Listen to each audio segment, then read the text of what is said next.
Hello. If you're watching this back on YouTube later, hello, welcome. I'm Pete at Carblag Games, and I'm talking about Daggerheart today. Like everybody else.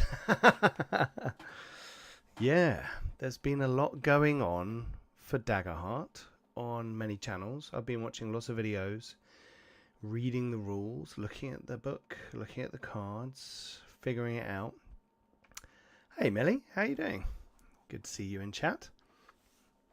And I'm not going to be doing a load of videos where I look at all the classes and look at all the domains and look at all the ancestry and all that kind of stuff.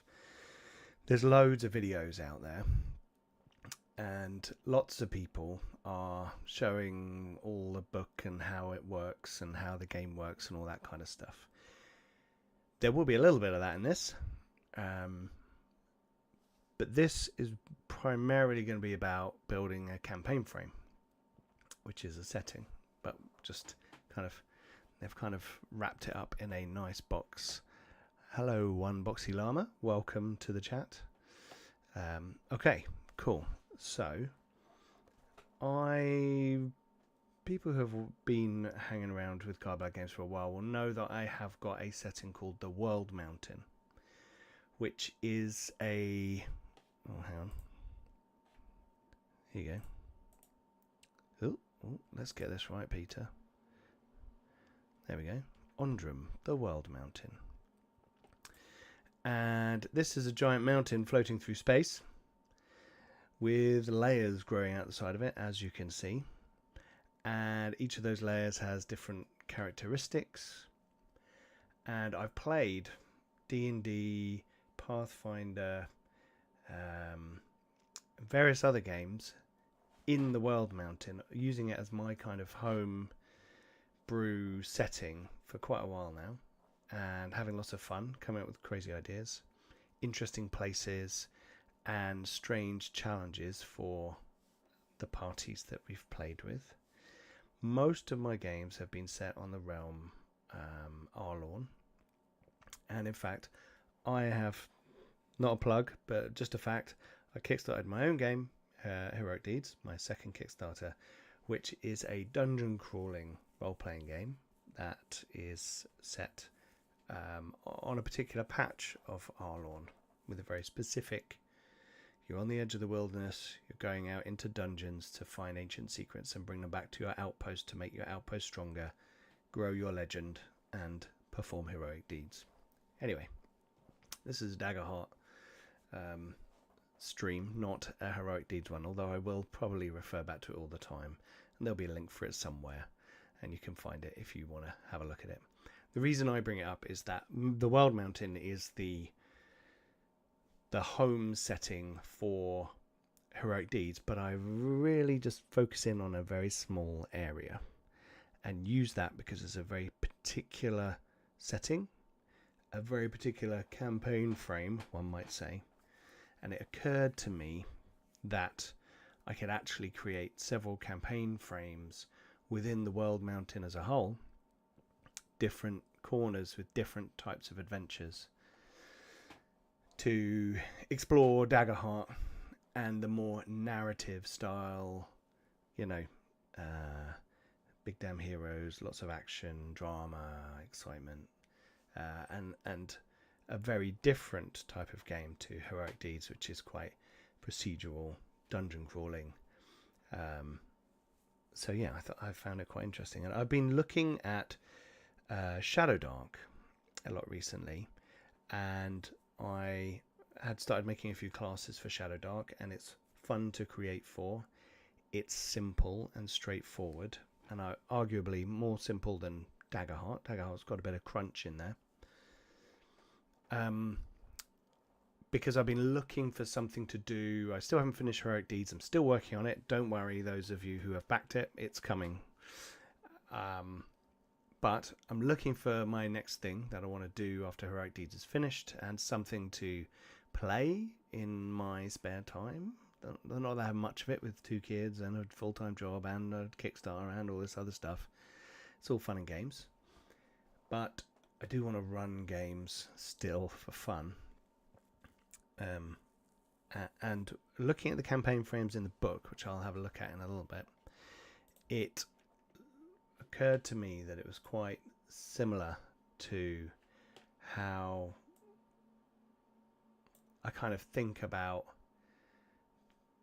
or what I might write down for an adventure, for a campaign beforehand. Reminds me a lot of some Mothership prep that I'd done for some games that have run there. Couple of one-shots, couple of short series on the channel, which you can go and check out. But the kind of process and the layout of a campaign frame seemed very logical to me, and a really nice way to get into home brewing for Daggerheart. We've all got our own home brew setting, and we all want to have all of our friends playing them and share them with people, and I just wanted to do that. So what I'm doing is I'm going to make some campaign frames that are set in the World Mountain, but they're different kind of places, and different layers of existence, so they can be quite different, and they can be therefore completely different campaign frames. It's not just, oh, is it this high fantasy setting in this corner or that corner of the world? No, it's like there's a whole different world, a different layer that you can go to, and therefore it gives you that opportunity. So I started working on a campaign frame, and what I thought I'd do is I'd just talk about Daggerheart briefly with the campaign frames and what they are and how it's broken down, and in doing that I may briefly talk about the classes and the rules and all those kinds of things, and then I would talk about my campaign frame and how I'm thinking about it and how I'm laying it out, and how I'm developing environments and adversaries to help flesh out that campaign frame. And that's pretty much what I wanted to do today, just to share a bit of what I'm working on. And I want to do a few more of these kind of streams as I'm working on these bits to share with a wider audience. Obviously Daggerheart's got a bigger audience than some of the previous stuff I've done personally, so I'd like more people to sort of see what I'm doing and sharing. I've been on the Daggerheart Discord, sharing in the homebrew channel. There's a really good community on there already. In the Daggerheart section, in the general chat and the homebrew exchange, there's loads of people talking about their ideas and throwing cards on there. One of the cool things Daggerheart's done is there's a card generator online. So the game has put all the powers and abilities and ancestries onto cards, and when you buy the set you get cards with it. This allows you to just organize things easily and sort of have them in front of you on the table quicker, without having to do what we used to do in the 80s and 90s, where I remember my brother played a blade singer, or it was a fighter magic user, multi-class elf, and he wrote out all his spells into a notebook with all of the details and all of the, when spell cards came along for games, it was great, having those spell cards, being able to put them down. I do remember in between there, I'm talking about 5th edition spell cards then, that was my main experience with spell cards, that when Warhammer Fantasy Roleplay 3rd edition came out, which is kind of like the genesis of the Genesis system, I'm a dad, and it was Father's Day the other day. I'm allowed to make crap dad jokes. Oh, and by the way, happy Free RPG Day, and people in the Northern Hemisphere, enjoy that maximum tilt towards the sun today. It's it's pretty good, right?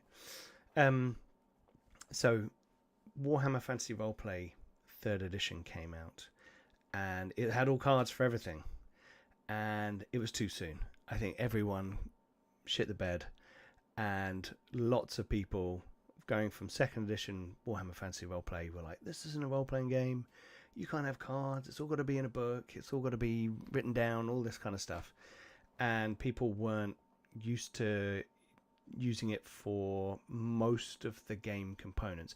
There had been things like magic items on cards. I remember a lot of second edition AD&D stuff had these kind of perforated pages you'd take out of the back of books.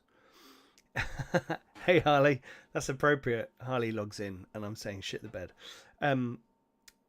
The AD&D second edition used to have perforated pages you take out, like thin card, and it might have magic items on, or it might have NPCs on, like the Dragonlance characters, or Earthdawn, for example, which I've got over here, had a sheet you pull out, and it had magic items in there, so you had an easy thing to like hand out to someone, which was quite nice. But no one had really gone, as far as I had experienced, that far with all of your abilities, all of your components, all of your stuff, and you've got lots of cards on a table, and it looks like a game of Talisman rather than Dungeons and Dragons, right? So it's a cool move. I do like the main stuff.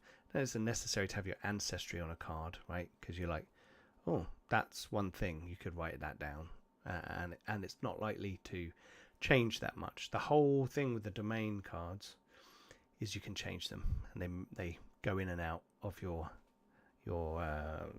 in your hand and in your vault, right? So your loadout and your vault. I think that's right. I'm still getting used to some of the terms and phrases. If I'm getting it wrong, put it in the comments, put it in the chat. Feel free to slag me off if I get all of this wrong. It will educate me, but hopefully I'm just kind of sharing a bit about Daggerheart that I'm finding interesting, right? So it's pretty cool. I can see myself getting kind of swept away in it if I'm not too careful. I've already thinking about some of the domains and how I might actually break them in half and expand each half into a full domain. Because anyway, that's for another video, another day. So what are we talking about? We're talking about Daggerheart. So I'm going to go over to show you some of there it is. Some of Daggerheart. So this is Daggerheart with its lovely selected and therefore weirdly dark front cover. There you go. I can't quite get you up to the. Here we go. Hang on. Here we go. There you go. That's better. Right. Daggerheart. Now, I'm not going to go through the whole book. I don't want to be that guy who gets this video banned for showing 50% of the book on YouTube and, you know, and all that kind of stuff. Gripply? Ribbits. Are you talking about the frog on the front? Froggies, yes, ribbits. You can play ribbits. Now, I have to say, normally I'm not up for all of the funky ancestries, but I'm going with it. It's Daggerheart. Let's give it a go. They're slightly too I don't know what the word is. Cartoony? I don't know for me, but I think it's the hat on the head that I'm kind of like, oh, it makes me go whoop. Next to like the frog next to the giant I don't know what that is, ankeg or something coming out of the ground. It's kind of a bit of a juxtaposition in mood. However, that's perfectly fine because the campaign frame. Yeah, this is ducks. I'm out of here. Hey, ducks rule. Anyway, let's not talk about ducks. The thing that gets to me about ducks is it's just like in Dragonbane and some other things with ducks in. It's like everything else is what you'd normally expect, and then ducks, and it's like they don't have anything else. They just have like duck people, and you're like, for that to be the one that you go for, that's quite a choice. That's quite a bold choice. But hey, who am I? What do I know about all this stuff? I've just, So Number of cutesy animal ancestors is, but the mechanics seem intriguing. The mechanics are intriguing, and from what I'm starting to see, it looks like it's pretty cool. It's not without its challenges and its crunch. I think I thought maybe, and maybe some other people did as well, that it would be very purely kind of narrative, dramatic, kind of acting most of the time, and half of the game is that. But clearly the roots of the Critical Role guys and the fact that they love to have a good old combat, yeah, and it looks great on the table when you show it on the stream, you know, it's kind of half Powered by the Apocalypse and half D&D 4th edition, where you've got some quite you've got some crunch. There's some crunch in this game, and I think the way you kind of receive it, though, is in nice little chunks, and it progresses as you go. So it's not all dumped on your plate. But it gives you some cool things to do in combat and out of combat, right? So this is the book. It's very nice. The art is fantastic. There's lots of people involved. Spencer Stark, all the other people. I know Mike Underwood has been doing some videos on the Darrington Press YouTube channel about games mastering and running things, so go and check that out. Lots of people have been doing lots of people have been doing videos on this, but I've been watching Derek on Knights of the Last Call, channel I really much enjoy. I don't agree with everything that Derek says in all of his videos. He's very but he's got his head screwed on. He goes into a lot of depth with his first looks and only reviews if he's actually played the game, all that kind of stuff. Good guy, good videos. He's done like 60 hours of Daggerheart videos in 2 weeks, and I've been listening to a lot of those, and I think they've been really useful in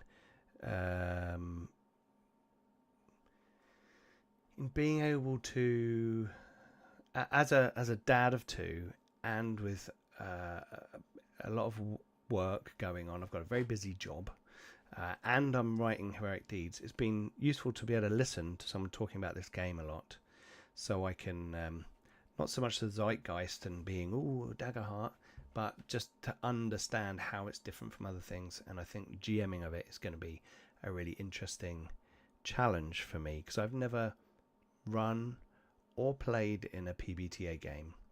It's quite a bit different, but the bones are there, and it's about how you run the game and how GMs act.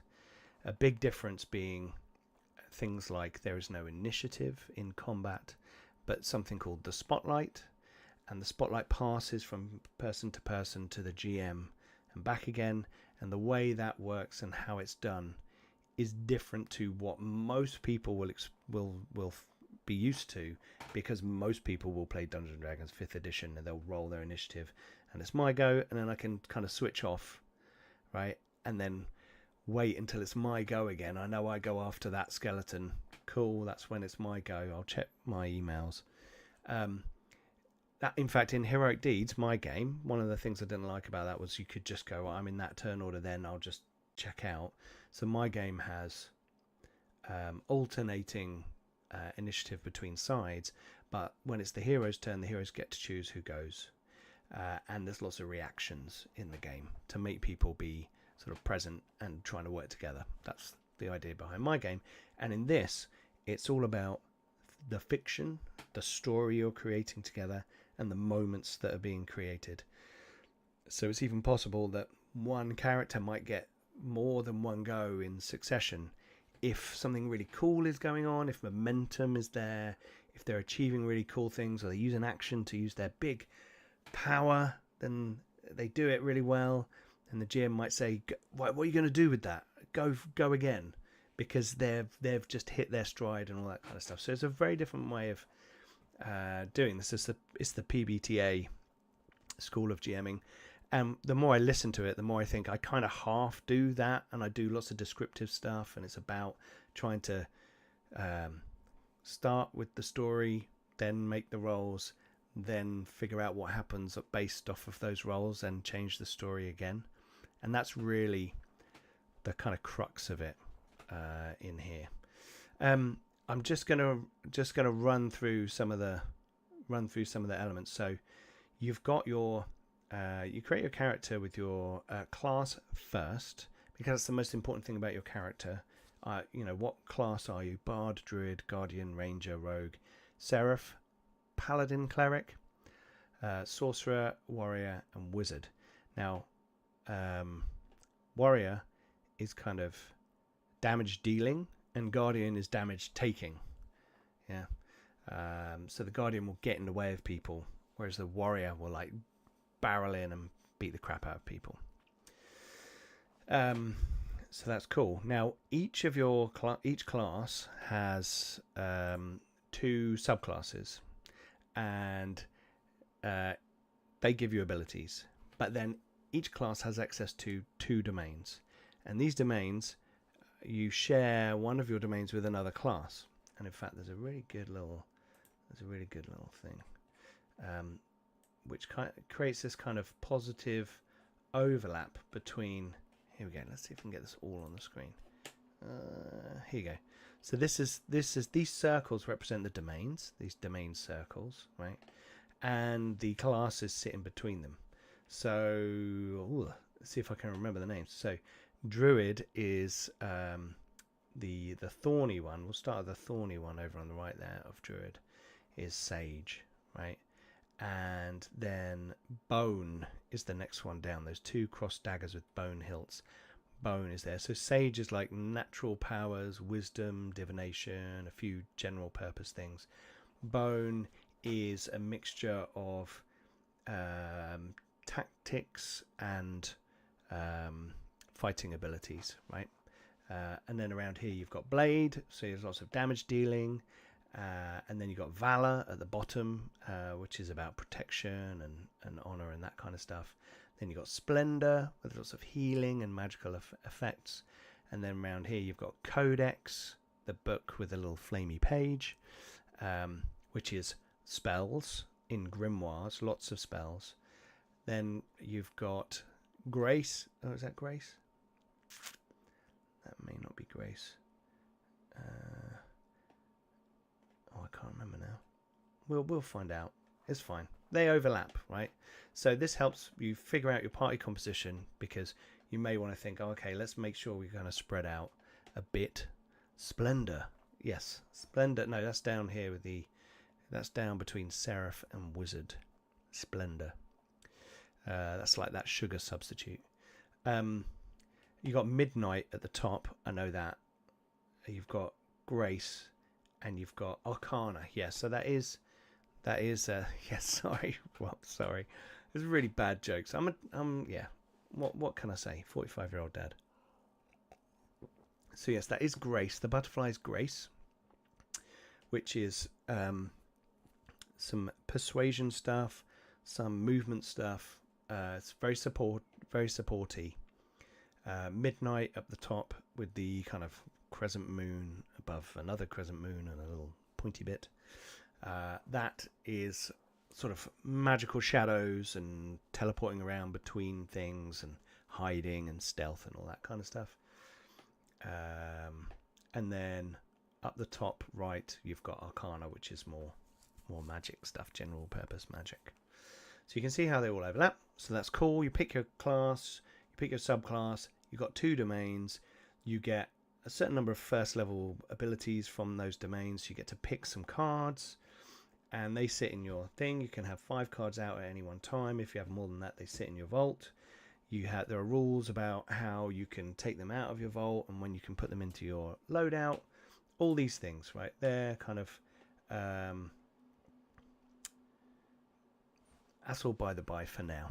Yeah, but heroes have class abilities, subclass abilities, which level up with them as they go up the 4 tiers, and then domains which do funky things. And when you're level 1, you have access to level 1 domain powers, and level 2 you have access to level 2 domain powers. So it just goes up like that. There are more level 1 ones. There are I think once you get past level 6 or something, there's only 2 of them for each domain. So it kind of get narrower, but they get much more powerful.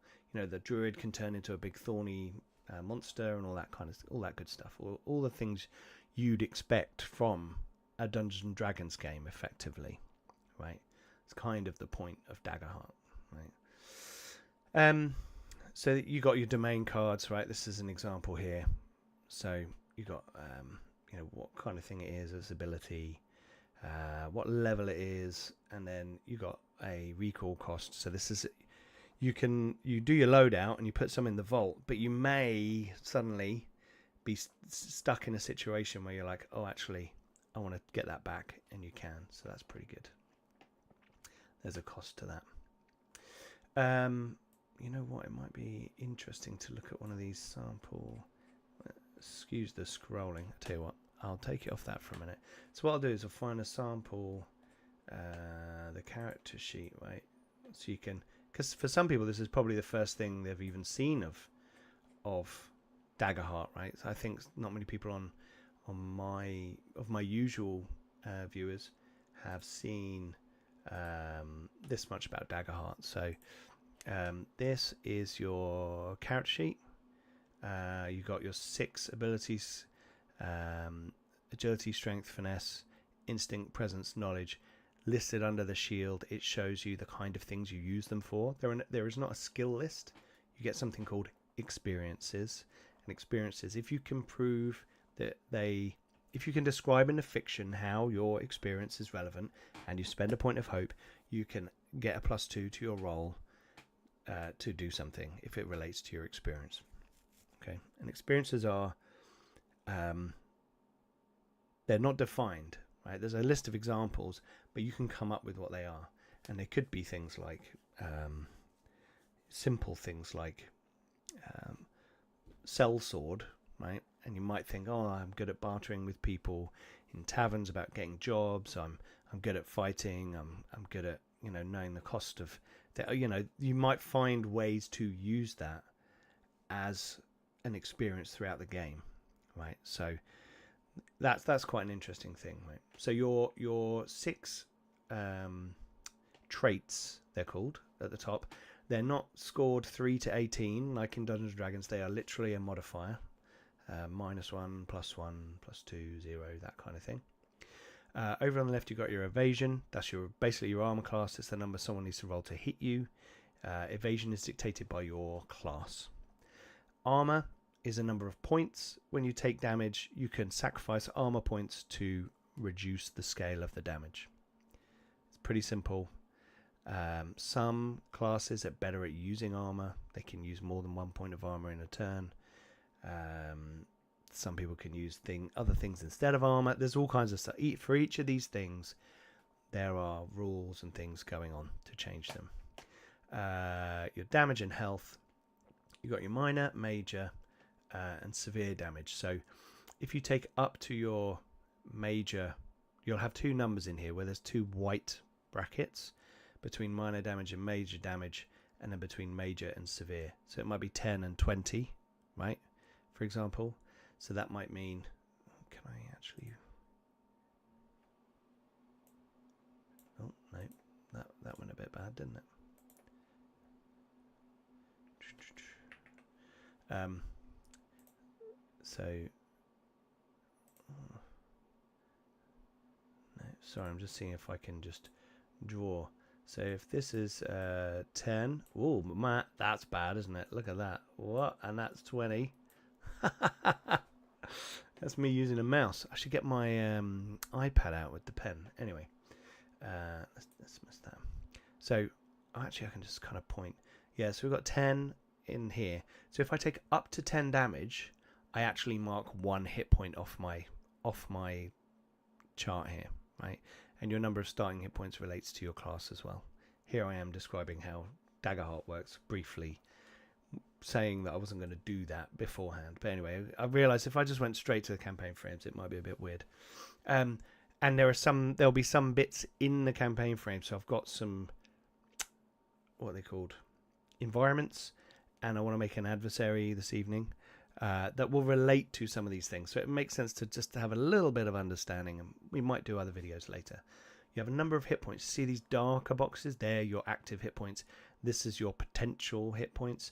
And you have stress, which is like your will and your vitality. And you take stress when things are painful or difficult or embarrassing. It's kind of mental, yeah, versus physical. So if you take up to 10 points of damage, you mark 1 hit point. If you take between 10 and 20 damage, you mark off 2 hit points. And if you take over 20, you mark off 3 hit points, right? That's how it works. Now, if you then said, right, I've done a severe hit to you, take 3 hit points, you could then say, right, I'm going to mark a point of armor and take that down to 2. So the armor comes off the hit point loss, not the damage roll. Okay. And they'll go up and down, and you can lose them, gain them, recover them, all that good stuff. Not going to go into that right now. Hope is one of the big things in this game. When you roll the dice, beautiful thing is this game uses D12s for the players, and 12-sided dice are the best dice. My game Heroic Deeds only uses 12-sided dice. Now, this game uses all the dice, right? Different weapons have different damage dice, which is, it's a thing people like to do. They like to roll dice for damage. Different dice, bigger dice, all that good stuff. When a hero rolls to do something, they roll 2 dice. One is their hope die and one is their fear die. They roll the dice, and you may succeed and beat the target number you're going for when you add those 2 numbers together. But whichever die is higher is how you pass your test or fail your test. So you might pass with hope or fear. You might fail with hope or fear. If you roll doubles, you critically succeed. Doesn't matter what you roll. Critical success, right? Which means there's slightly more, 8 point something percent chance of critical success. There's a little bit more than Dungeons and Dragons. Now, when the GM rolls to do something, they roll a d20. So it's asymmetrical on rolling against difficulties. And there's a reason for that, and it's explained in the book. It means that the heroes have more reliable results, whereas the games master and the creatures and the bad guys have less reliable results, right? Which I think is an interesting, a cool way to have a different feel between the characters. The heroes want to feel a bit more competence, a bit more, they know better where their results are going to land, right?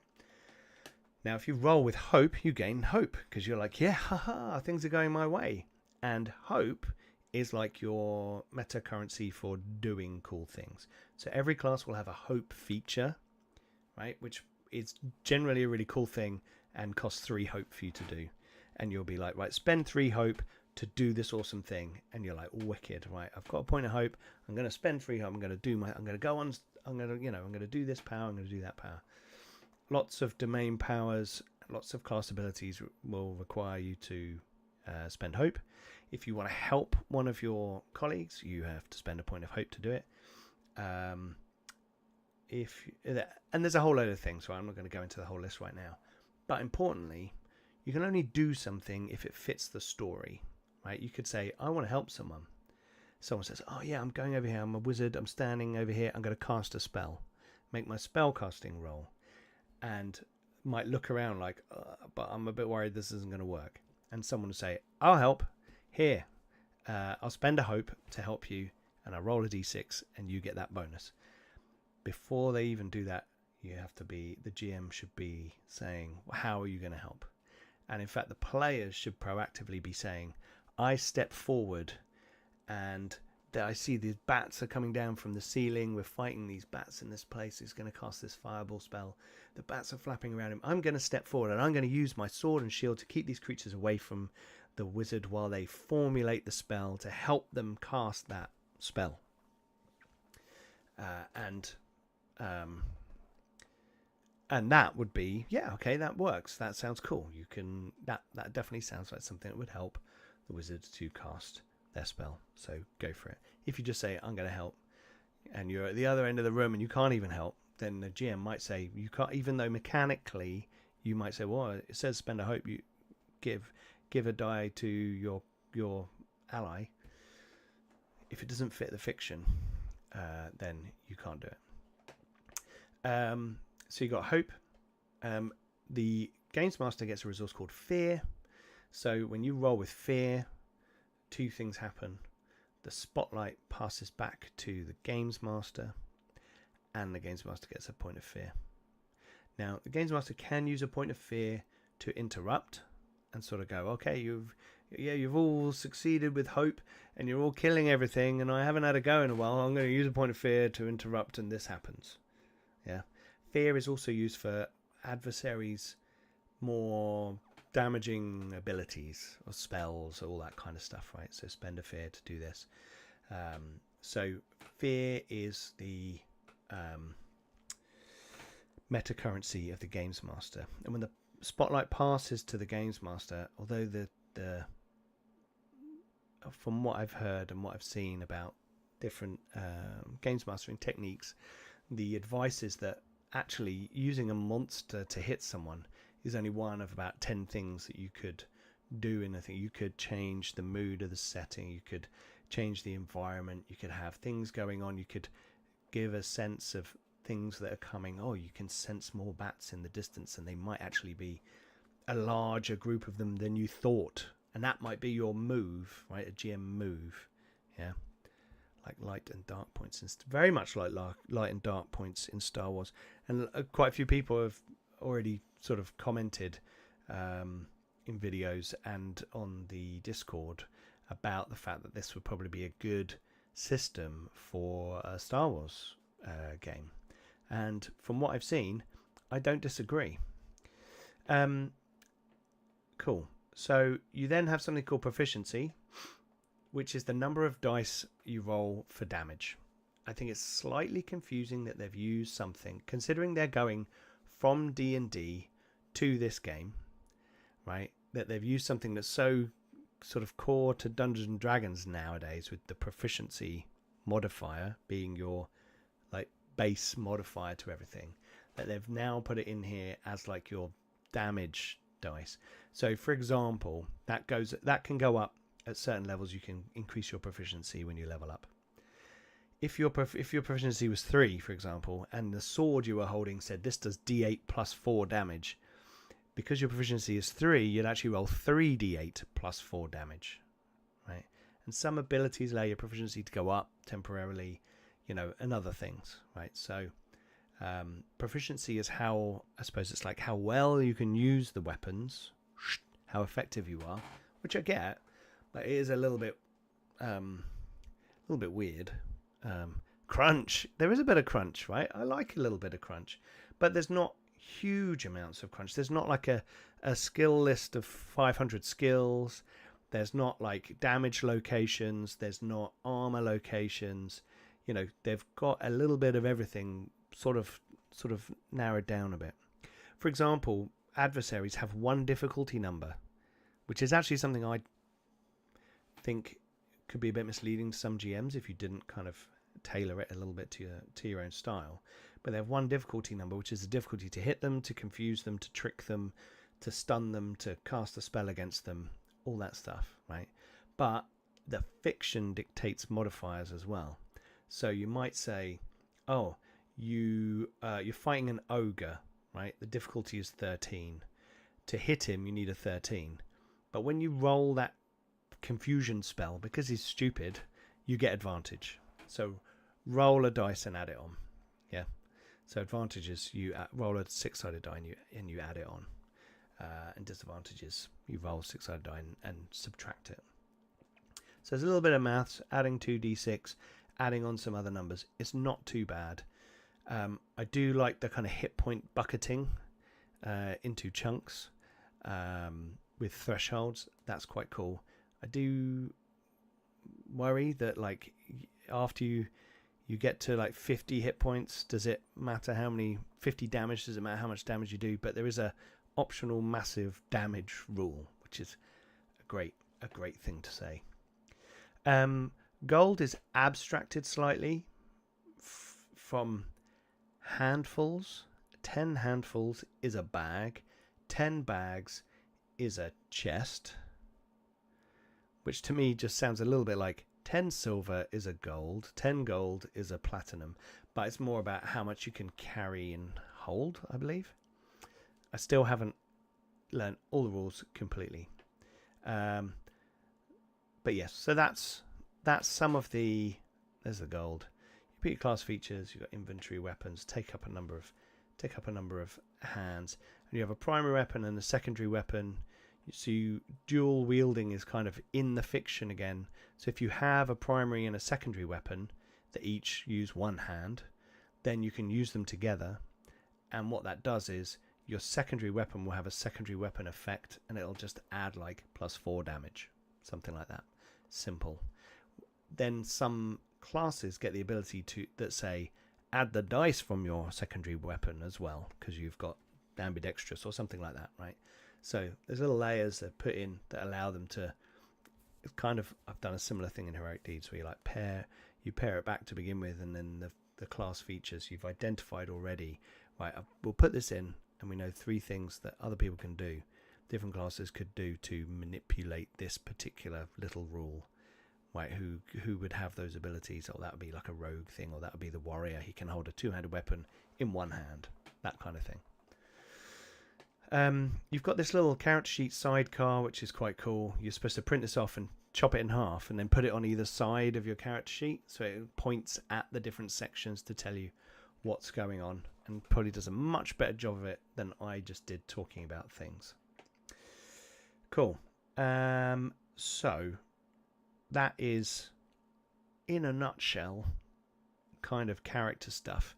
Hit points, stress, hope, fear, those are the main things to think about and remember. And the kind of, when you look at creating environments and adversaries, obviously all of these rules become a lot more important. So campaign frames. Let's go on to the thing that I wanted to talk about, shall we? Where are we? Bosh. Running a campaign. Building a map. Oh no, it's further down. Got all these bad guys. Look at all these monsters.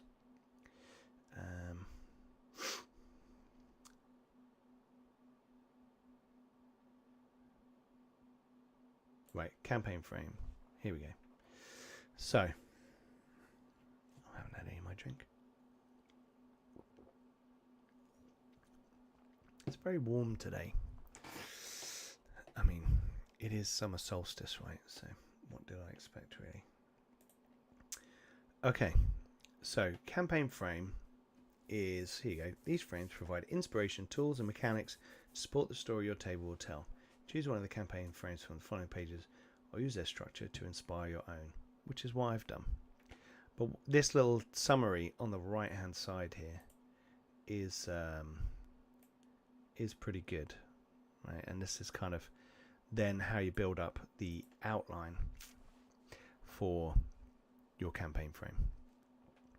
So each campaign frame includes the following sections: a pitch to present to the players, so a little paragraph that you read out, it's supposed to sound cool, and give you a sense of what's going on. Suggestions for the campaign's tone, feel, themes, and cultural touchstones that helped shape it. So a nice set of adjectives to give you a sense of what kind of adventures. Is it going to be political? Is it going to be funny? Is it going to be serious? Is it going to be dramatic? Is there going to be romance? All those kinds of things can be in there. Themes, which are often little sayings. I'll show you in a moment mine. And cultural touchstones like films, games, books that you can put in there that give people an idea, just to start to put the brain in the right place, right, for this kind of setting, which I think is a nice little bit. Then you've got an overview of the campaign's background, which I'm leaving till the end with mine, till I've written everything else, and then I can do the overview and put some NPCs into that section to make it kind of stand out, as well as the inciting incident, which is a fun one. So guidance for how certain communities, ancestries, and classes fit into the setting. So those are the 3 parts of your character that build up your kind of background. Pardon me. Ancestry is obviously the your biological background. Are you a human? Are you a dwarf? Are you an elf? Are you a Qatari, cat person? Are you a ribbit, a frog person? Are you a galapper? Anyone guess what a galapper is? Rob will probably get that one. And I've started to make 1 or 2 extra ancestries. They're lightweight. They have 1 or 2 extra features, small bit of description. This game feels very much, yeah, it's a turtle. Well done, Rob. It's very much set up to be. You can do what you want with it, and you can attach this to your own world. There's no, core underlying setting. Hence these campaign frames. Principles for players and GMs to consider during the campaign. That's quite interesting. It's the kind of the bit you need the players to buy into to go on the adventure. So like, hey, we're all heroes and we're not going to go around murder hoboing every villager we come across in town because you're the heroes, right? Okay. That kind of thing, or other things. I'll show you mine in a moment. Unique setting distinctions. So how is it different from a typical fantasy setting? An inciting incident to launch the campaign. I haven't done that yet, and I'm not going to do that tonight because that might be a spoiler for my actual game, because we're going to be running this on the channel. We're going to be doing a Daggerheart actual play on Garblag Games. It will be on Thursday nights from 9 p.m. GMT +1 British summertime, and this will begin in a few weeks' time. We're just finalising the start date, but we have already got a team building characters, and I'm already, as you'll see, got sort of 15 pages of notes and information on the setting that we're going to use. So should be fun. An inciting incident, then special mechanics to use during the campaign. So if there's anything that really changes how the world works, then that are mechanically different, then put that in there. And then questions to consider during session 0. This is a good starting point. This is a kind of like, hey, why are you all together? What organization are you a member of? Who have you screwed over recently? And one thing I really like about Daggerheart is there's loads of questions in there throughout the whole thing, right? So often you're like adding little questions on the ends of the environment has little questions in there under each of the actions you can take. Where is this coming from? Why are the rocks loose? That kind of thing, which I'll show you mine shortly. And it just gets people thinking, because I think what a lot of people will find quite different is it's a bit more collaborative in the world building and the fiction building and the storytelling, right? And you have a bit more ownership over, like, okay, so tell me what that castle's called that you came from, and what's the organization called? Let's work it out. You tell me, okay, well, that could slot in over here. Does that work? Yeah, cool. Okay, right, let's go. And not, I've turned up with 10 pages of backstory written. Cool, but like we're building a story together. So we got some questions we're all going to share, and it might be like one of the parts of character creation is connections, to see who's connected to who and how, which I think will be cool. So our first session is going to be character creation, connections, party building.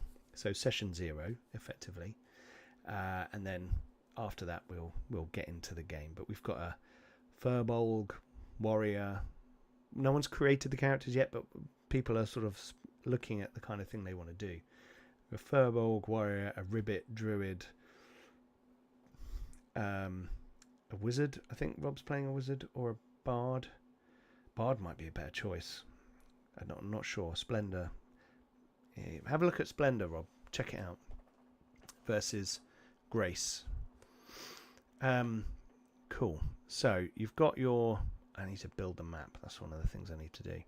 So pitch the campaign, provide the foundations, guide their characters.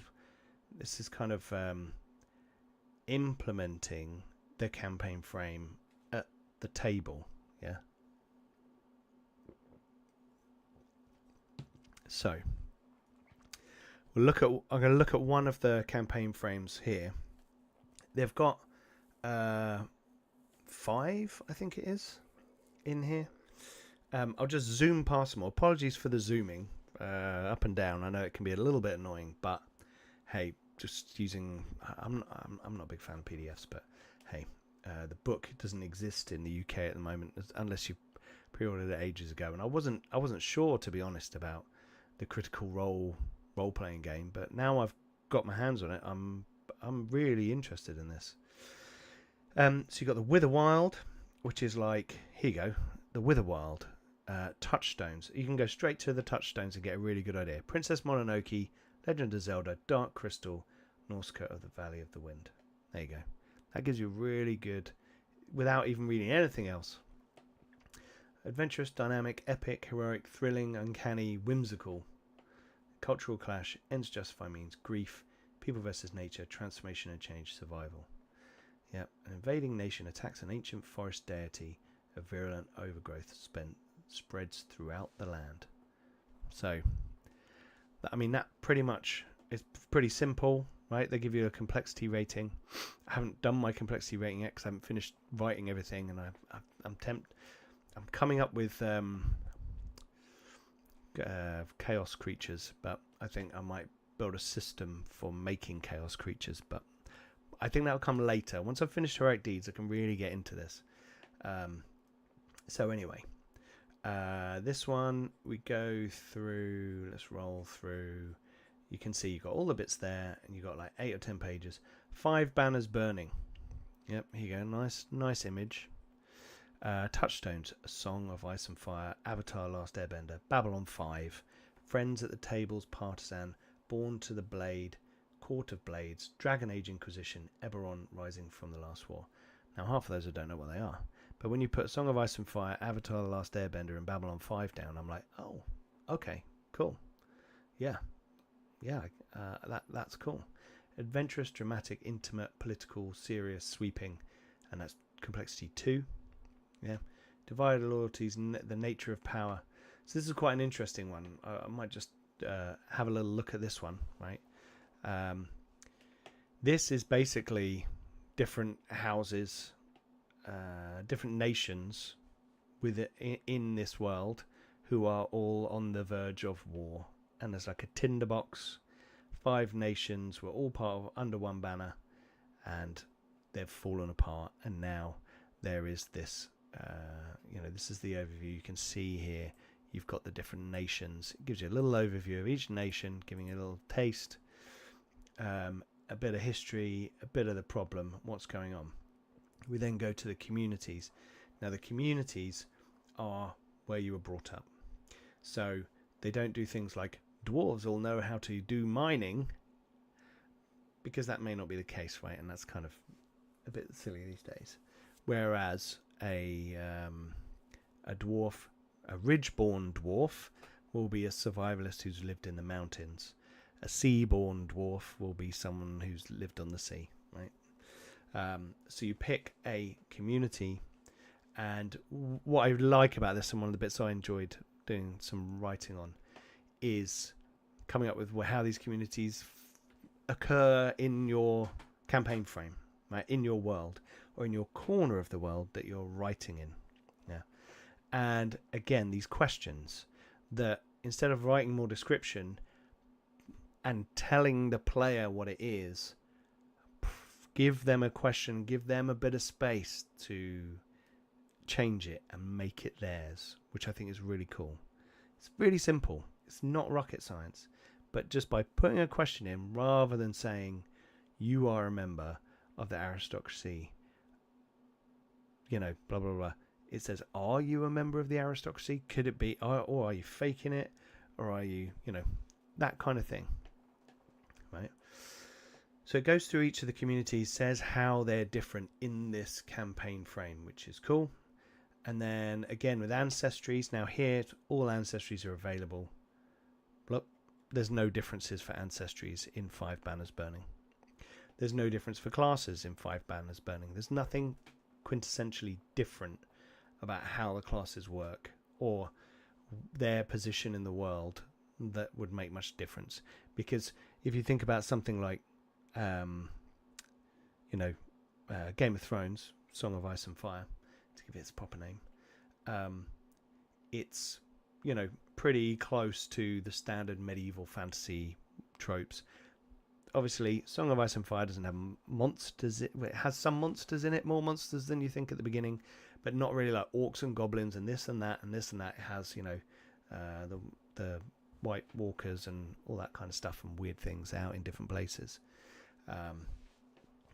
But yeah, so nothing major there. But player principles, GM principles, right? And it's kind of directing the GM to think about certain things or how to portray the campaign, how to move the narrative, what is the crux of the things you're trying to grip with. And for the players, it's like giving you advice on what matters to people in this world and the kind of things that the challenge can often be playing a character in a world. That character would know things or have different expectations that you don't have, and you got to kind of put yourself in their position a little bit, and sort of this helps you do that, right? Then distinctions. So what's different, like fundamentally about this world? What's the big difference? And then an inciting incident. I'm not going to go and read through all of these, right? But you can see here it's got named people, NPCs that will be useful to this inciting incident. And then it's really, you've got a few questions again. Did some danger or threat lead Clover from the town without their escort? Or was this part of Clover's plan all along, a chance to live free of their mother's expectations? It kind of puts thoughts in the player's head, puts thoughts in the GM's head. It doesn't want a prescribed adventure. There's been quite a few people sort of saying that, we want adventures, we want adventures, we want adventures. But there's also a lot of people saying, I want a campaign frame that we can then build a fiction from rather than an adventure path, because that's not the goal of a kind of PBTA approach to these games. Cool. Right, so inciting incident. Then any campaign mechanics, right? So they've got faction relationships. So they've got a faction system. It's not used for all of Daggerheart, but it's in here. Now, the cool thing about this is you can steal this and put it in yours if you want, because it's in the book. It's an optional thing. You could rename the things. You could have a think about it and move it around a little bit. But this is like an optional extra that you can use, and it's just here. It's handy. And then session 0 questions. Should all the characters come from and or have allegiance to the same nation? How big a role will war play in this campaign compared to other elements like diplomacy, intrigue, or mystery? Yes, Aaron, a faction system is cool and very a fun thing. It starts to wander into faction turns and faction downtime turns and all that kind of stuff you could get into, which is interesting. So that's shows you a lot of the steps in there. I'm going to take you through mine in a second. Just going to show you what the names and themes of the other ones. I'm not going to go into them too much. Some of them are much more complicated.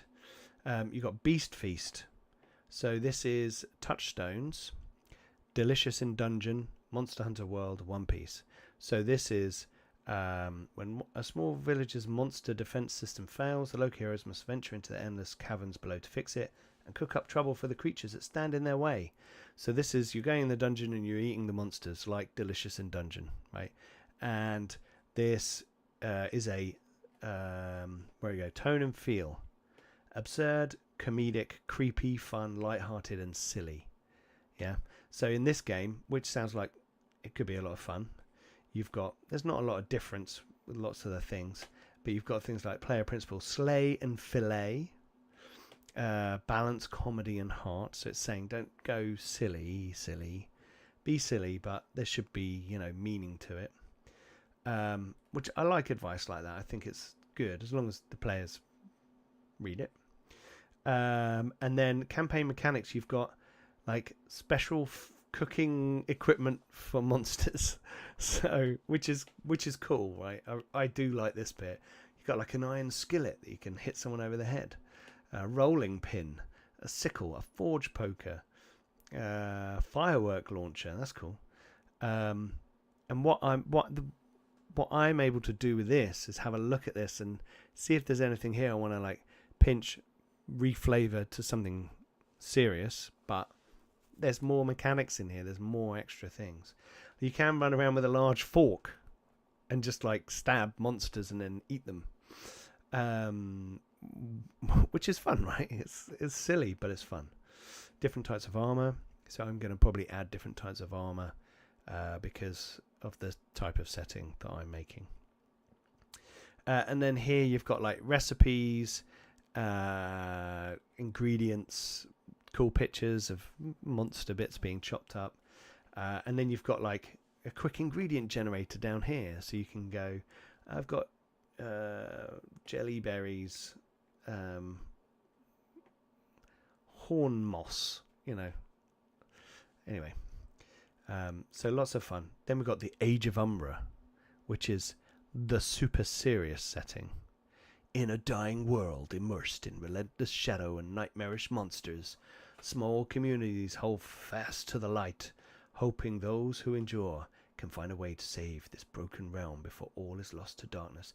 This is the one, this is Matt Mercer's one, and this is the one that they're doing on Critical Role right now, or back then if you're watching later on YouTube. And it's like, here you go, Dark Souls, Kingdom Death, Monster, Berserk, The Seventh Seal, Blasphemous. So it's serious. All the characters are like, oh my god, this is so serious. Half the time. I've watched some of it. It's quite fun. There's some people who are being who don't think they're doing a great job of representing this game the way that you should run it as a PBTA style game. But everyone else is going, I don't care, it's Critical Role. I'm not going to get involved in that conversation. So this is angst and like darkness and light, and communities are on the edge of collapse, and there's corruption and all kinds of things, right? So you can see these kind of horrible gribblies that look really cool.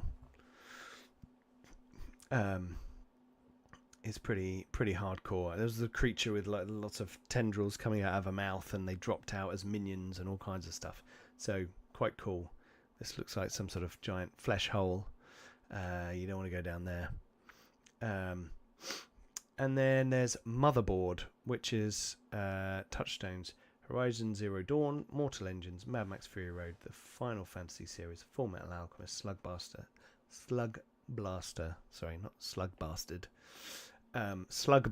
That's a different thing altogether. I think I might use that as an adversary of like an ogre with a cannon warped onto its arm, so it fires giant slugs at you. In a world where magic takes the form of the technology left behind by a long-fallen civilization, a new threat rises as a malicious virus spreads through the machines that wander the wastes. Yes. It's ancient technology, technology is magic. And there's a lot. This one's got a lot, right? And you can see there's a lot of information, lots of questions, because it's so different from the standard fantasy or even a nearby fantasy. There's a lot of, thinking to do with the team, with the table before you get going, right? Corruption tracks, things like that. Interesting. You see these cool, like your animal companion is actually a giant robo cat, It's cool. Look how cool it is. Replace magic with technology. Contrast the technological with the emotional. I mean, okay, Aaron's just put a really cool thing. I was thinking of melding Umbra and Motherboard loosely to build a Thundar the Barbarian campaign using Daggerheart. That would be awesome. I'd definitely want to play in that. That would be cool. Fill the world with ruins of technology. Make the details fantastical and the conflicts grounded. Pit tradition against progress. You know, so all these kind of themes that it's talking about. Does the slug bastard have a Total Recall style Kuato in their belly? It's a kobold. A koborg. I'm going to have the koborgs, and they're going to be cyborg kobolds that have got metal welded to their bodies to help them fight more in battle.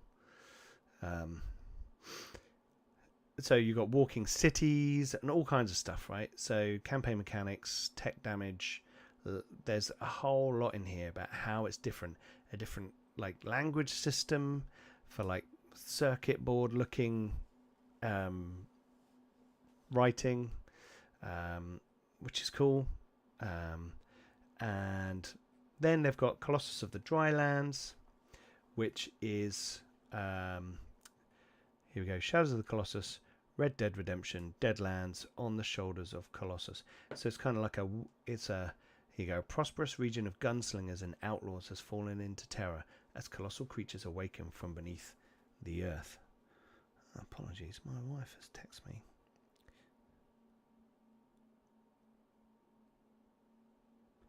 Here we go. Just check it. My wife is out. The boys are in bed. She's just texting me to say, are they all asleep?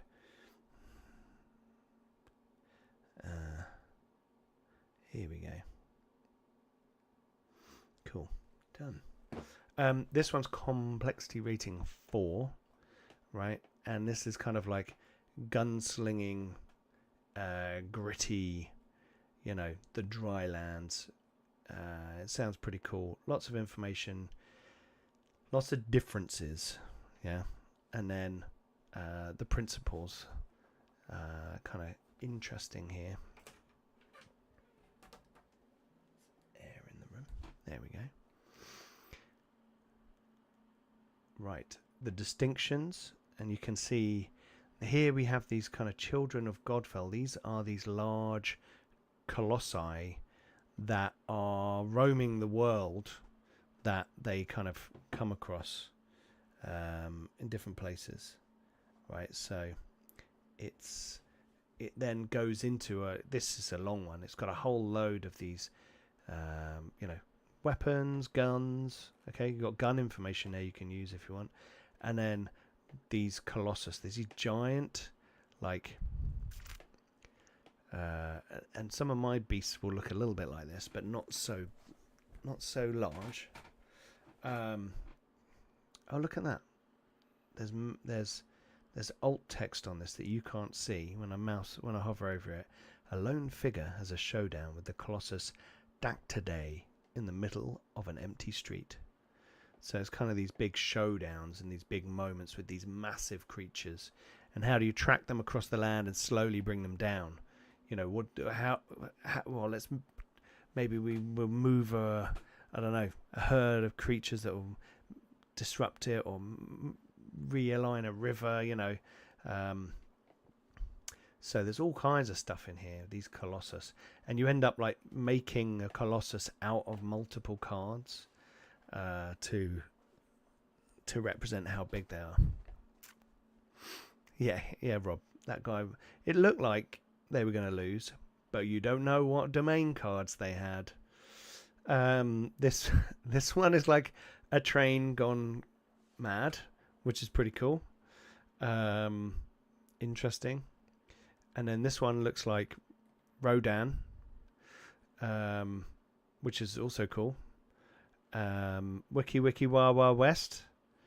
And yeah, there you go. That's all of theirs, right? So I had a look through those and are using them as kind of templates, right? You can see they've added in here adversaries, right? With these stat blocks, right? Which are a good example. Yeah. What they didn't have as much was environments. I'm very interested in the environments.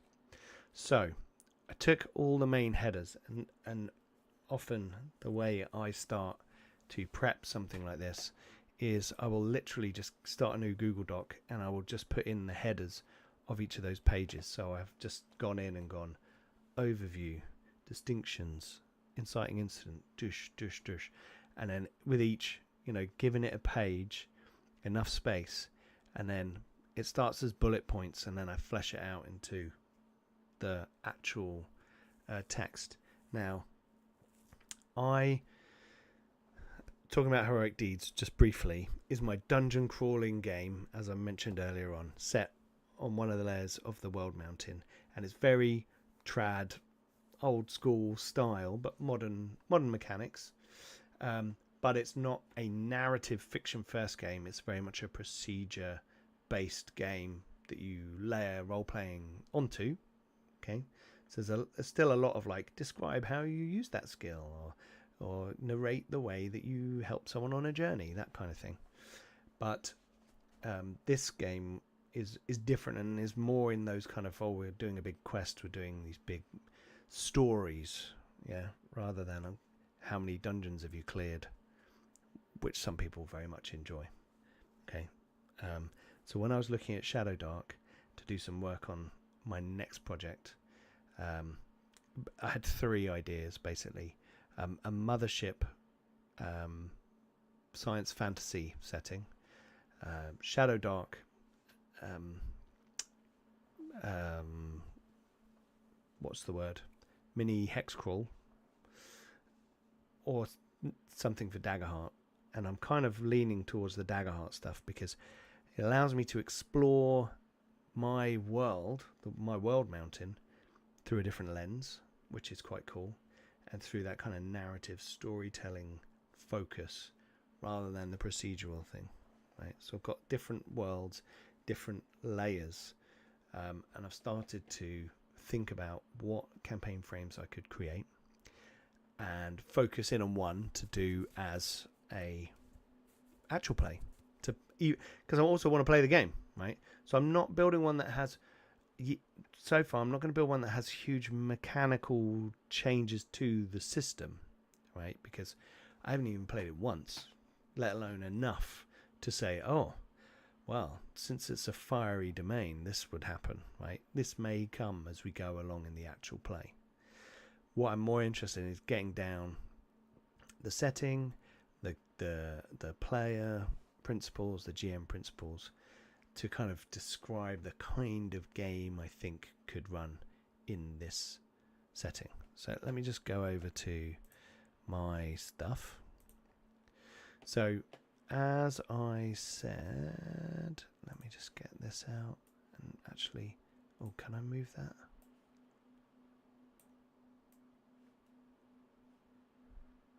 Move that over there. Actually, it doesn't matter. I'll just put it back where it was. Sorry, excuse me. Here we go. So, this is the World Mountain. This is what it looks like. And there are multiple layers. As I said, set on Arlon before. I've had various ideas about different ones. I've just started noting a few down. And I'm going to expand on that because there's different places and specific scenarios. But if you can see around the Zadumir level, there is this fortification, kind of wall around the World Mountain. Now, that's not to scale or accurate. This is like a hint of something. Fortifications. There's actually a wall around the base of the World Mountain, and it's a giant mechanical clockwork almost wall that links into the mountain itself, and it's called the Mechanolith, and it is the kind of last line of defense against hell. Zadumir is inhabited by Throx, who is an alien power that's come from space, from the ether beyond, crashed into the World Mountain in the Age of Formation, and is a source of violence, chaos, and change, and is hell-bent on getting into the World Mountain and up to the nice layers upstairs and killing everybody. Basically wants to set the whole world on fire. Now, Throx is a god, effectively, and it's very hard for them to take him down, but they can fight against his legions and forces. And long ago, they built a thing called the Mechanolith around the bottom. and the setting I'm going for is the Mechanolith. I've got a few ideas. The Mechanolith is a kind of the idea is actually, I'll go into more details of that later when I show you the actual document for the Mechanolith. But there is also a giant citadel on the top, on the very peak, called Yondengrid, and that location was battered and destroyed. And the Sky Islands of Yaneth have different orders of knights and different factions of Sky Raiders, and all these people have started warring each other rather than fighting the bad guys in Harlig and protecting the citadel of Yondengrid. And it's come time to reclaim that ancient citadel, and there's warring factions, and there's a quest, and there's a factional piece as well. And there's flying ships. There's a bit of flying stuff in the Mechanolith setting as well. There's a region on Arlon called Otacon, where something fell from the layer above and created a massive crater that filled in with a sea. And there's something in the middle which has got strange icons on it. And dotted islands around the area have these kind of slabs of icons that have kind of the ejector of whatever crashed into the ground. So it's filled with this sea, and these cities, towns are built around the edge, and there's a kind of naval setup there to go and explore and get into the middle, or check out the islands, that kind of thing. So that'd be more exploration. And then the last one is Marastabar, which would be political. Marastabar is like the biggest city on any of the realms, and is the neutral party between two countries that had a civil war, Nolos and Erelos, and that war is ended, but there's all kind of politics going on. So a little bit of Five Banners Burning, but more of a city campaign. Yeah. So I think that one, all of those three could be interesting different things. They need a bit of a spin to them. They need a bit of interesting hook, something different about them. And I think I can get each of those to a stage where they would be like a good 15 to 20 page campaign frame, like the one I've been doing for the Mechanolith. So let's talk about the Mechanolith. The Mechanolith is the setting. Oh, Egil's here. Hey, Egil. Sorry, I didn't notice that you were there. Sorry. Big robot. Yes, I've got big robots in my one as well. So, the Mechanolith. The colossal defensive ramparts of the World Mountain, the wall that literally holds back hell, is beginning to fail. So, the touchstones for this are Attack on Titan, Hellboy 2, The Golden Army, Mortal Engines, and Pacific Rim. So the idea is that there's this giant bloody wall that hub cities are built into, and it is like a kilometer high, huge thing built by the dwarves in the ancient Lost Age, and it has foundries and armories and battlements and cannons and all kinds of things dotted all over it, and it sits there and holds back the legions of hell. It's not like they're constantly pressed up against the wall. They kind of surge and fall back, and then surge and fall back. But here we go. The Mechanolith, an ancient dwarven construction, encircles the World Mountain on the lowest layer of existence, the hellscape known as Zadumir.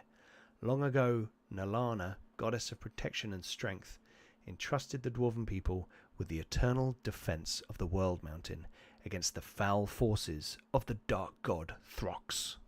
This Mechano fortress, thousands of leagues long, has a vast array of defences that turn away the forces of evil, including realm defenders, automatons so huge they may battle the greatest of creatures that Throx might throw against it. Since the age of formation it has stood protecting all the layers above, but now cracks have begun to emerge. In a Mechanolith campaign, You'll play heroes who are tasked with investigating faltering defenses, strained alliances, insidious infiltrators, and potential traitors, all with the goal of preserving the Mechanolith. So the idea is that it's adventurous, dramatic, epic, hot. I put hot, not in a hut way, but like you're down on the lowest level, you're in the bowels of hell. It's quite hot. Political, serious, and sweeping. So the idea isn't that the players get involved directly in like on the ground war with the forces of hell, but all the periphery around it and how there's corruption creeping in, fatalism. So we've got complacency versus incompetence. Ends justify means greater good, holding back hell, and personal sacrifice as the themes. So the idea is that the players are people who have chosen to go to hell to hold back demons and kobolds. I'm going to put kobolds in. I think I have to now. So, as I said, I haven't done the overview because I'm going to come back to the overview. And what I wanted to go through is start to build up. Oh, I can hear someone moving upstairs. Hellish. Yeah, I just put hot because that was just more of a reminder for me that it meaning like hell, warm. So all communities are available, but some have unique aspects within a Mechanolith campaign. As needed, provide the following information to your players and choose one or more of the questions to ask them during your session 0. Players may select the new Forgeborn or Warborn community. So I've added 2 new communities to this, and in each of these I talk about how they fit into the kind of story or the history or the workings of the Mechanolith, and ask some questions about what they are. So I'll pick a couple. Let's do the Seaborn first, right? Because Seaborn, I thought, hang on, there's not a sea on Zadumir. It's kind of like hot, and there's lava, but there's no seas. So Seaborn becomes Skyborn. There is no sea on Zadumir unless you count the many vast lava flows creeping out of colossal volcanic calderas. Instead, these communities take to the sky and build island-like homes in the stalactite underhang of Udril above. They may live most of their lives on the backs of Jatterclaws, the deck of a Yaneth skyship, or even within the walls of a dwarven battleburg. Stalactite settlements hang close to the Mechanolith, and many double as chained bastions. What are chained bastions? Ooh. Those that stay aloft make sure to chart the pillars of thermals, the migration of demonic beasts, and the warpath of approaching dragons. So, just trying to give a bit of flavour, throw in some nouns that sound interesting, and make people go, "Oh, what's a Jatterclaw? What's a Battleburg?" I was quite pleased with the response I got from people on the Homebrew channel on the Darrington Press Discord. They were like, "That's really cool. I want to know more about that." I was like, that was the goal. So the questions, here you go. What carries you aloft as you move across the sky? Do you have a stalactite settlement you see as a hub?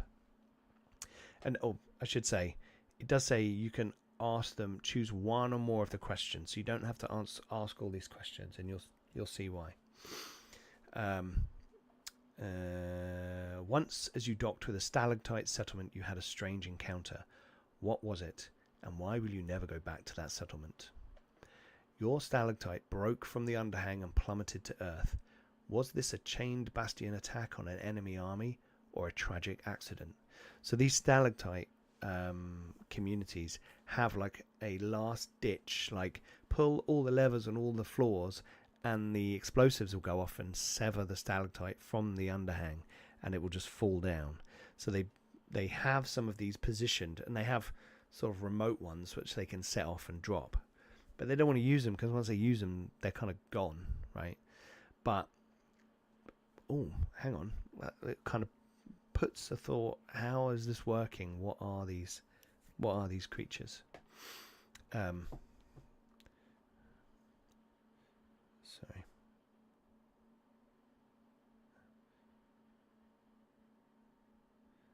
One moment, please.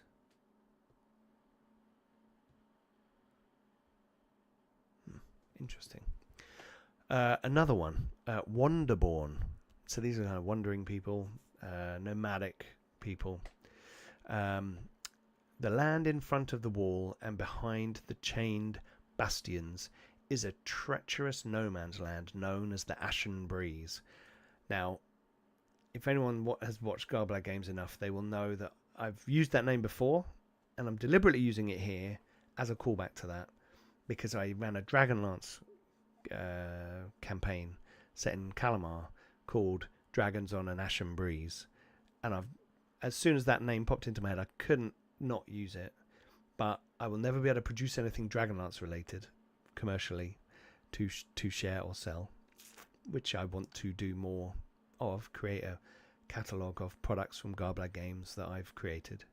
So I've put it in here. So the Ashen Breeze is this belt of, a few leagues in front of the wall where all the big battles have gone on and all the dead bodies have been hanging around and dropped to the floor. There's just like this decayed pile all the way around the Mechanolith, the wall of the Mechanolith, that here you go, which is littered with the corpses of fallen beasts, soldiers, and automatons. The Wanderborn communities of Zadimir are those that scavenge out upon this horrific terrain, taking the most dangerous of risks for the rewards of whatever they find. They only take their shambling beasts of burden or mecha inside the Mechanolith to trade, or when the war horns of a chained bastion sound in the hazy glow of hell. Hazy glow of hell. I'll tell you what chain bastions are. It's on a bit further down.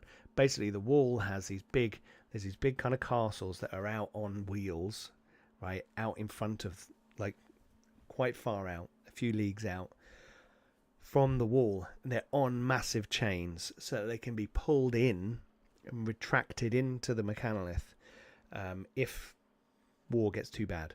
But basically, these citadels out there will fight the smaller groups of troops that come off of the Middle Chaos and like deal with a lot of them on a day-to-day basis.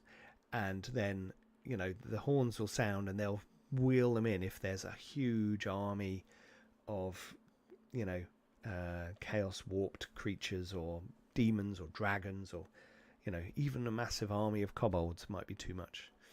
Koborgs, sorry.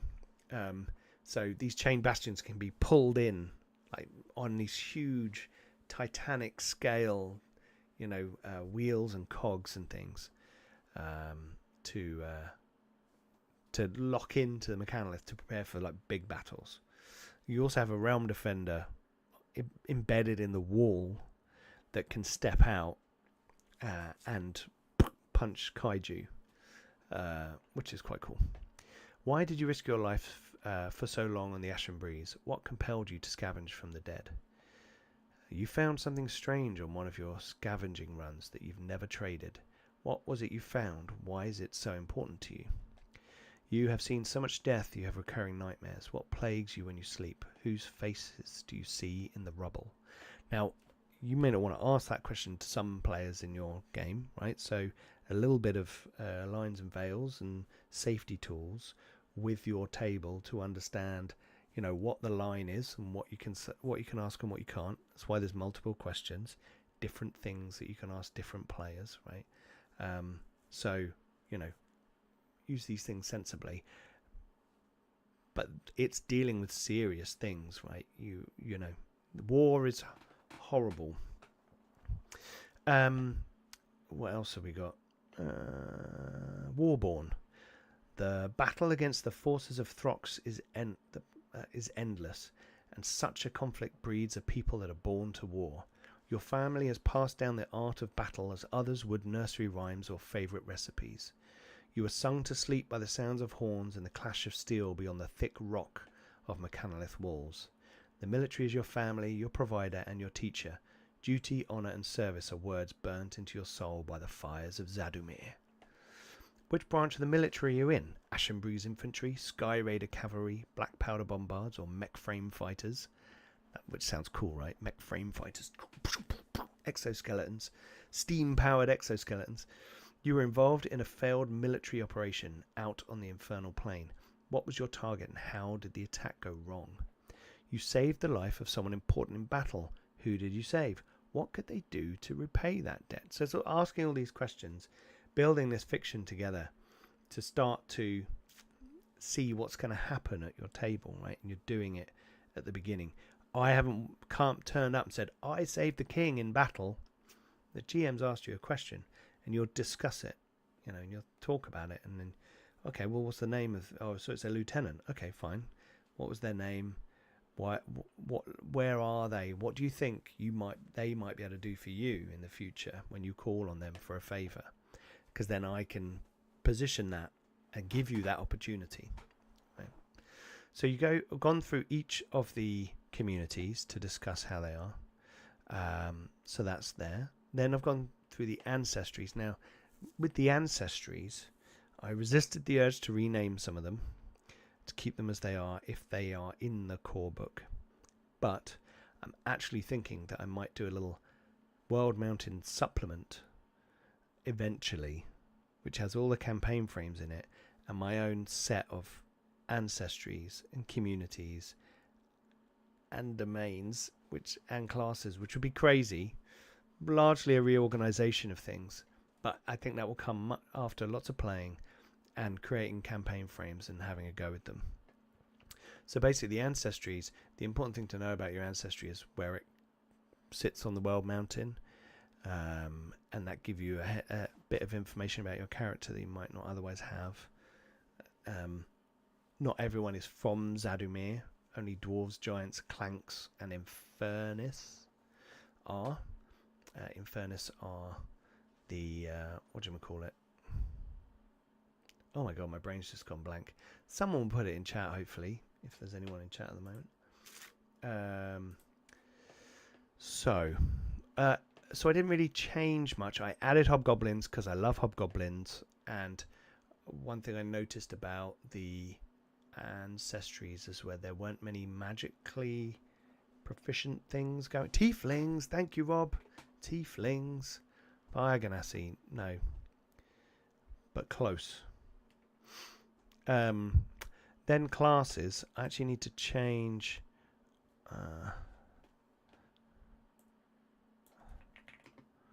what's the word?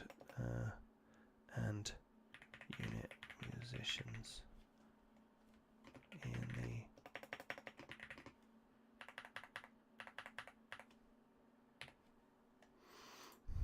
so basically bards go out with units and stir them up. So thinking a bit of Warhammer fantasy and sharp and things like that, where you've got the drummer or the piper. Yeah, they're like scalds. Yeah. Druids and Rangers, I made a comment here because the world is not very green. There's a bit of green behind the wall because the wall's been set up, and now there's a bit of like evapotranspiration coming from all of the industrial processes using water. So there's kind of like some water being caught in a limited water cycle behind the wall, but in front of it there's not really much greenery. There is creatures and life, but maybe that's something that the Druids and Rangers could do with Sage. They could bring that green to Zadumir to help fight Throx. Maybe the power of the Verdants would be strong here. And then I just wanted to call out War Wizards because it felt very linked to the whole idea of the Mechanolith, right? With like arcane bombards, So just a flag. All the others, they all do what they do, so that's cool. And then I've got some cards here. So I made some cards using the online card creator and some wonderful art from Dean Spencer. Dean Spencer art on DriveThruRPG, stock art, fantastic stuff. I use it in all of my things. Really good, flavorful. So I've got the Forgeborn and the Warborn cards, and you can see what abilities or benefits I've given those. Communities are kind of smaller, limited advantage type things. So it might be like advantage on those cards. Yeah, Aaron, they are cool, aren't they? It's great that they allow you to just make those and put a little attribute, the artist. Yeah, and it's got your little proper symbol for Daggerheart compatible. Yeah, really cool. Great little tool. And then I got the Hobgoblin as well. So the Forgeborn, you have advantage on rolls to evaluate, repair, or construct mechanical devices or creatures. So they're used to living all your life within the Mechanolith has made mechanical know-how a survival skill. Every citizen must be able to take up tools in time of need. And then Warborn, your family has passed down the art of... I took that line out of that bit that I wrote because I quite liked it. The art of battle it as others would nursery rhymes or favourite recipes. Tactician, you have advantage on rolls to influence military NPCs, make tactical plans, and understand and draw maps. I love maps. And then you've got the Hobgoblin. Hobgoblins are the middle cousin of goblins and orcs. They have large teeth and no hair. Eidetic memory. When you make a knowledge roll, yeah, so this is you're making your 2d12 roll. You can get hope, you can get fear. Yeah, you can spend 2 hope to re-roll your hope die. Yeah, because you might want to succeed with hope to keep the spotlight on the heroes, right? And then do something with that knowledge roll that you've made. And then magic resilience.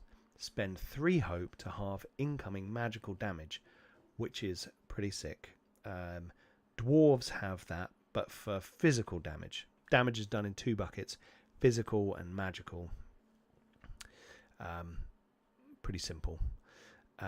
So yeah, so if someone comes in and goes, I hit you for 20, and your minor threshold is 11, you could say, I'm going to spend 3 hope, bring it down to 10, it's only 1 hit point. There you go. And they'll tick a point of armor, no damage. Boom. So that's cool. That's how that works. And it's, that's these cards and some of the other stuff further down is why I went through some of the character stuff at the beginning. Player principles. So these are what the player should bear in mind when they're playing this game, in this campaign frame. So, the Mechanolith must endure. Everything that civilized folk do on this layer is in service of the Mechanolith and the supporting population. The impossibly huge fortification is the only thing standing between the forces of Throx and the World Mountain. Ondrum's sanctity. Now, the World Mountain is Ondrum the god. So, the World Mountain is a god and the thing that created all life. Ondrum's sanctity is key to the survival of the upper layers. If Zadomir forces were to gain access to the tunnel networks inside the mountain, Arlorn would be stormed by an army of darkness, the likes of which hasn't been seen since the Age of Challenge. Wanted something dramatic in there to sound, oh my god, that sounds terrible. We don't want that happening, right? So the Mechanolith must endure. That's number 1. 2, life on the edge of hell can be full of light. So I didn't want it to be completely depressing. I want it, even though the job of the hub forts is to... hub cities, I should say. Sorry. Is to ensure the battlements are intact and the armaments are ready at a moment's notice. Yeah, not since the Age of Challenge. The Age of Formation was the first age, when everything started to be built and formed and everything. And then suddenly, when the Throx, Oku, and Jean collided with the World Mountain, everyone was like, what was that? And then as the weird shit started to appear and evil things, it was the Age of Challenge. Because the gods were challenged by the dark powers. Even though the job of the hub cities is to ensure the battlements are intact and the armaments are ready at a moment's notice, there is a lot of life and levity behind the wall. Such a large war machine needs a huge number of people and automatons to maintain it.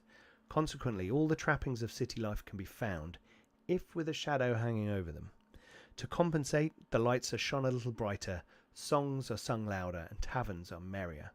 Chain bastions experience the most difficult hardships out on the very front line, but they also have the strongest sense of camaraderie you are likely to experience anywhere on the World Mountain. So it's saying, like, all these people are in such hardship together that they have to find things to enjoy together. It's too much to not find some light together. I have a feeling I should put some questions at the end of these. Like, what would you be willing to give up to protect the Mechanolith? You know, what have you already sacrificed to help the Mechanolith? That kind of thing, right? That I feel like needs a few questions in here. So what I will do, the way I do this is I do this. I go, bop, stuff.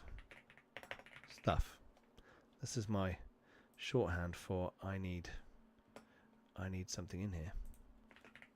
Because, oh yeah, this is when column stuff starts to get a bit fun. And then, here we go, let's put one in here.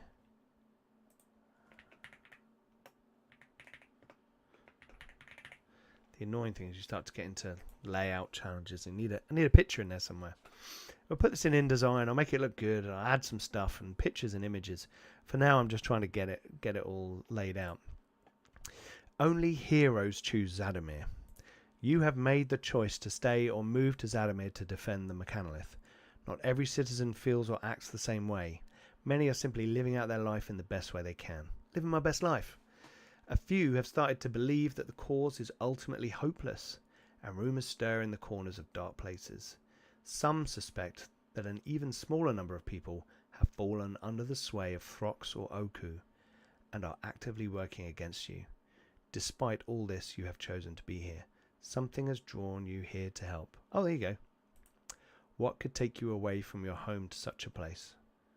That looks like that's actually the first question, right? There we go. And we'll get rid of that one. That's cool. There you go. So there. I had to put a question there. And then get your gear on. This highly industrialized world is a place where automatons are commonplace, and the Mechanolith, keep missing when I type it, I keep missing out the A, is a clockwork cannon covered fortress.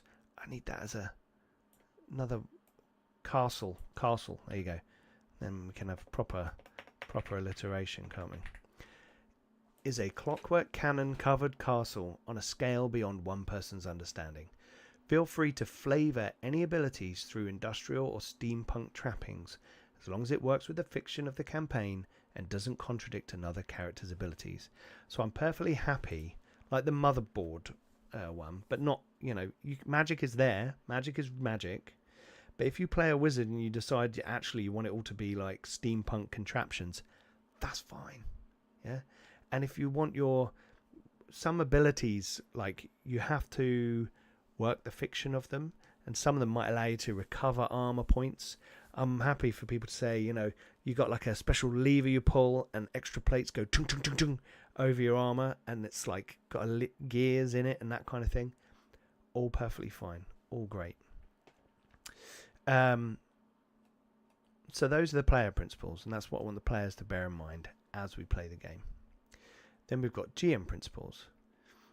Give a sense of the immense scale. The Mechanolith is thousands of kilometers long, encircling the World Mountain. The main wall stands 1,000 feet high. Within the wall are embedded hundreds of thousands of weapon emplacements of all kinds.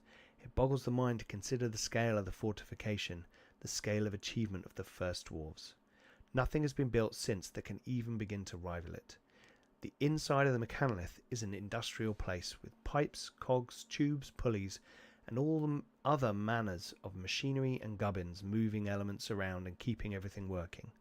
Chains leave the wall with single links the size of houses. Rows of cannons sit on vast rotating platforms. Large steam-belching automatons of all shapes and sizes move about completing tasks. Emphasize the scale of everything. So it's big. It's industrial. It's bronze and copper and steel and pipes and tubes and railings. There's no circuitry. It's all steampunk, all that kind of stuff. Cracks are starting to show. Even with all the vast machinery, it eventually comes down to people running, maintaining, and improving it. Automatons will only get you so far. They're great, but not enough smart ones can be built quick enough to swap out the fleshy stewards of the wall. Some hub cities are low on population, or their clank numbers are being eroded by continual battle. There are regions of the inner track that need serious attention in the next decade or so. Some emplacements are damaged and not repaired. As inevitably as cliffs being eroded by the sea, the wall is slowly starting to fall apart under the pressure of endless conflict. New heroes need to step forward to ensure that the forces of Throx don't see or seize these slowly forming weak points. Show the players this through occasional faulty machinery, weaponry that doesn't work, crumbling parapets, shortages of black powder. Not much, but a sense that, like everything else, entropy affects the wall too. So it's huge, it's massive, it's big, but occasionally you want to be like, oh, but hang on, shouldn't that be working? And in fact, the inciting incident is going to be a case of, is it something's failing, or is someone doing it on purpose and investigating because something bad happened?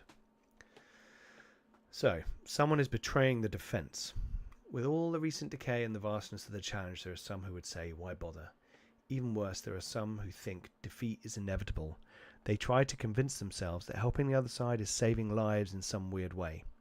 Perhaps an organization is deliberately not funding the repair of certain battlements, or delaying fulfilling supply lines to a chained bastion. Somewhere, someone is betraying the entire world mountain through cowardice, selfishness, or greed. Maybe a little of each.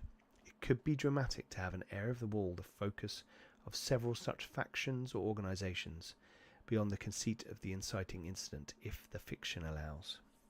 Yeah, so things could be moving. As your story progresses, your campaign continues beyond the inciting incident.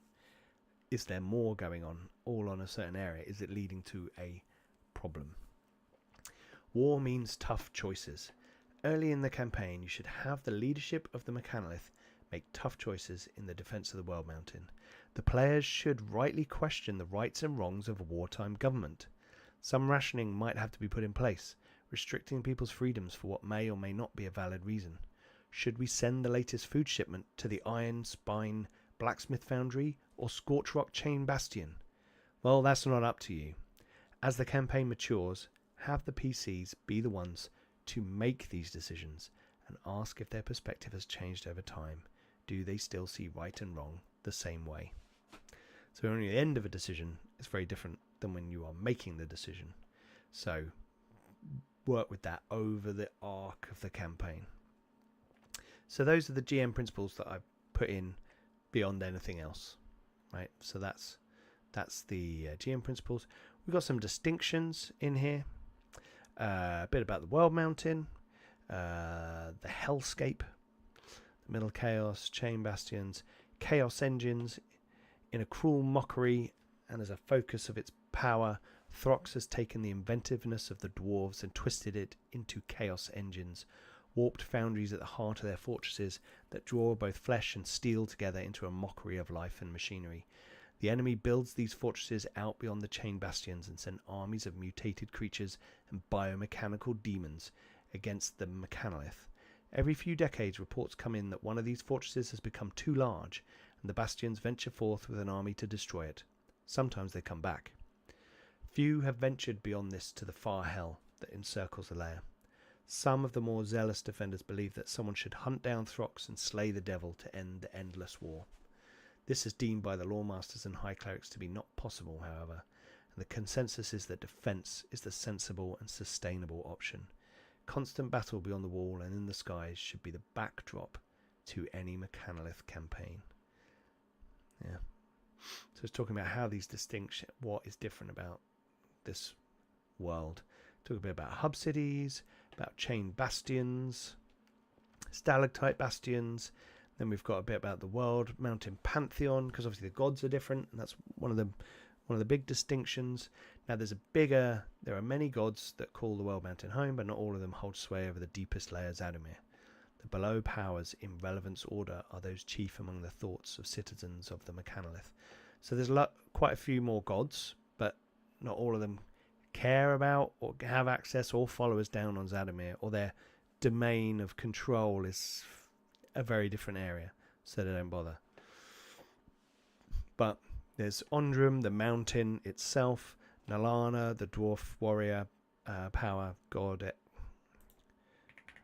goddess of protection and sacrifice, Cadrathis, Dracona power, it's the embodiment of military conflict and war, so not personal glory, strives to improve civilization through challenge and repel the forces of evil. War drives change through adversity.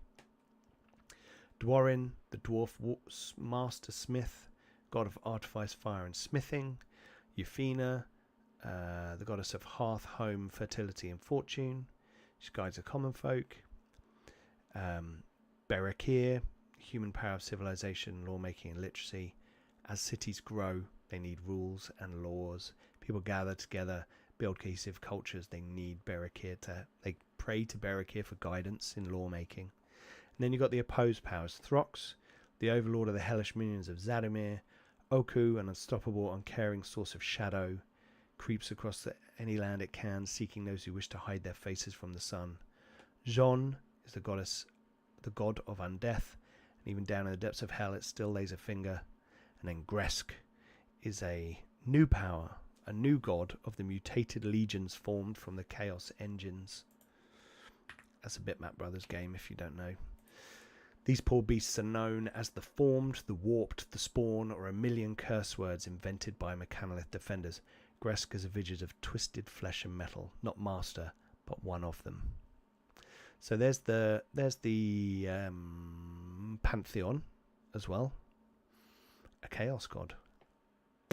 Yep. There's a bit of Warhammer in this. I've played so much Warhammer over the years, I can't not have a little bit of Warhammer in it.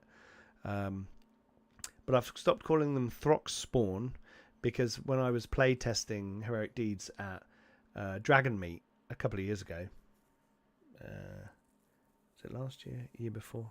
Can't remember. When I said Throx Spawn, someone thought I said Frog Spawn and was calling him Frog Spawn for the game, which was funny. But I was like, that's too easy a slip to make. Do I want to put that in intentionally? 2023. There you go. Rob knows because Rob was there. Cool. I didn't go last year. I didn't do a lot of stuff last year. What with operations and things. So let's roll down. So the inciting incident I haven't written yet because I'm going to leave that for a bit just so I put more bits in place. Campaign mechanics. I was going to have a hub city name generator because I've got this idea that they have kind of like in the culture where the spaceships had interesting, funny or weird names or ironic names. I want the hub cities to have like interesting but industrial names and to have a little name generator just if you want one, just for fun. Then what I've done is I've made some environments. Now if you're going to play in this game, this technically might be a spoiler, but in Powered by the Apocalypse, part of the idea is that you share with the players what the difficulty is, what the potential outcomes are, so they can make informed decisions.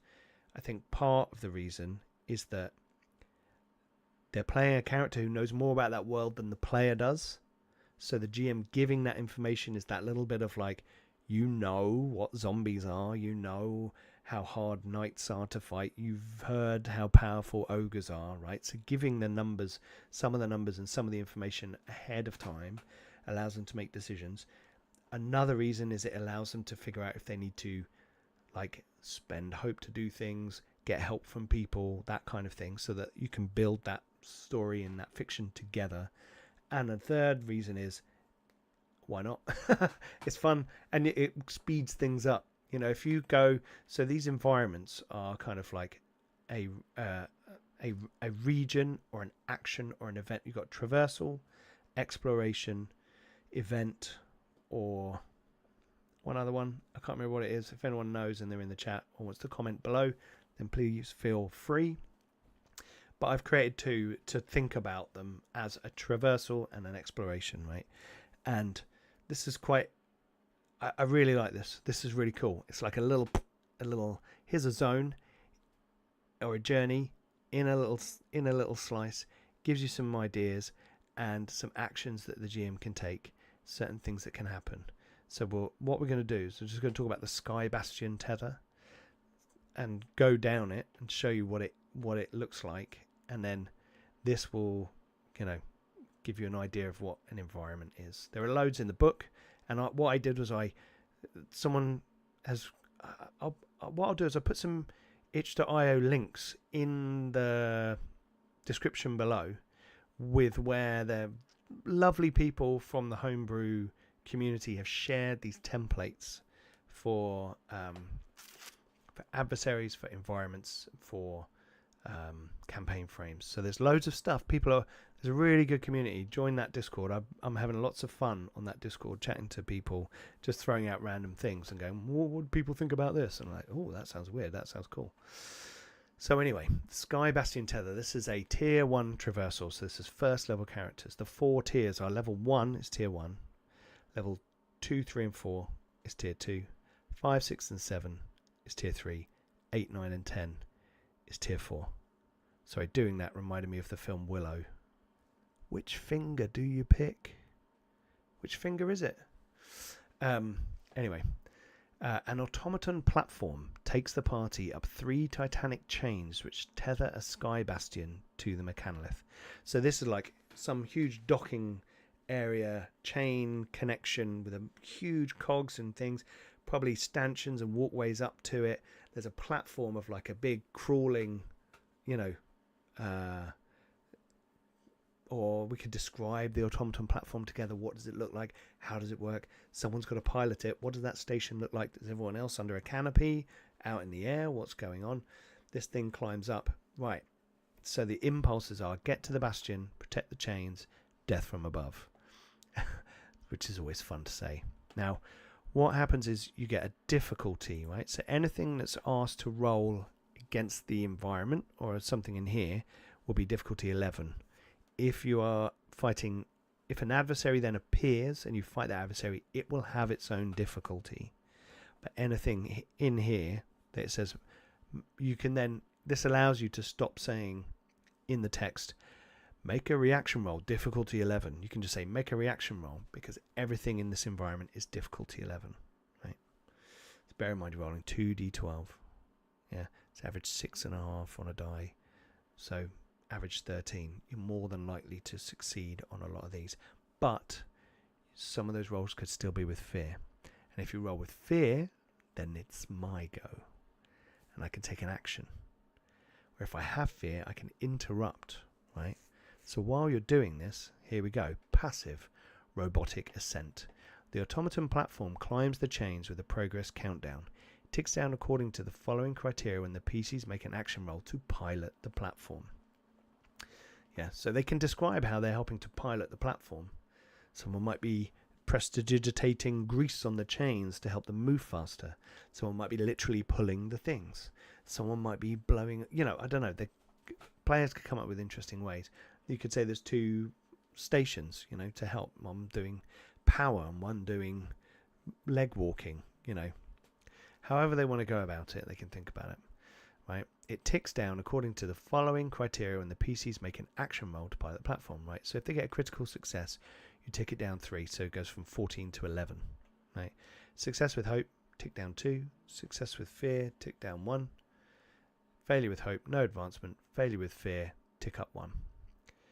When the countdown triggers, the party reaches the stalactite bastion on the Udril underhang. So basically, these rolls are getting you up the chain to the stalactite at the other end. What kind of construct is the platform? What can the party see from this height? So it's just adding a bit of flavour, adding a bit of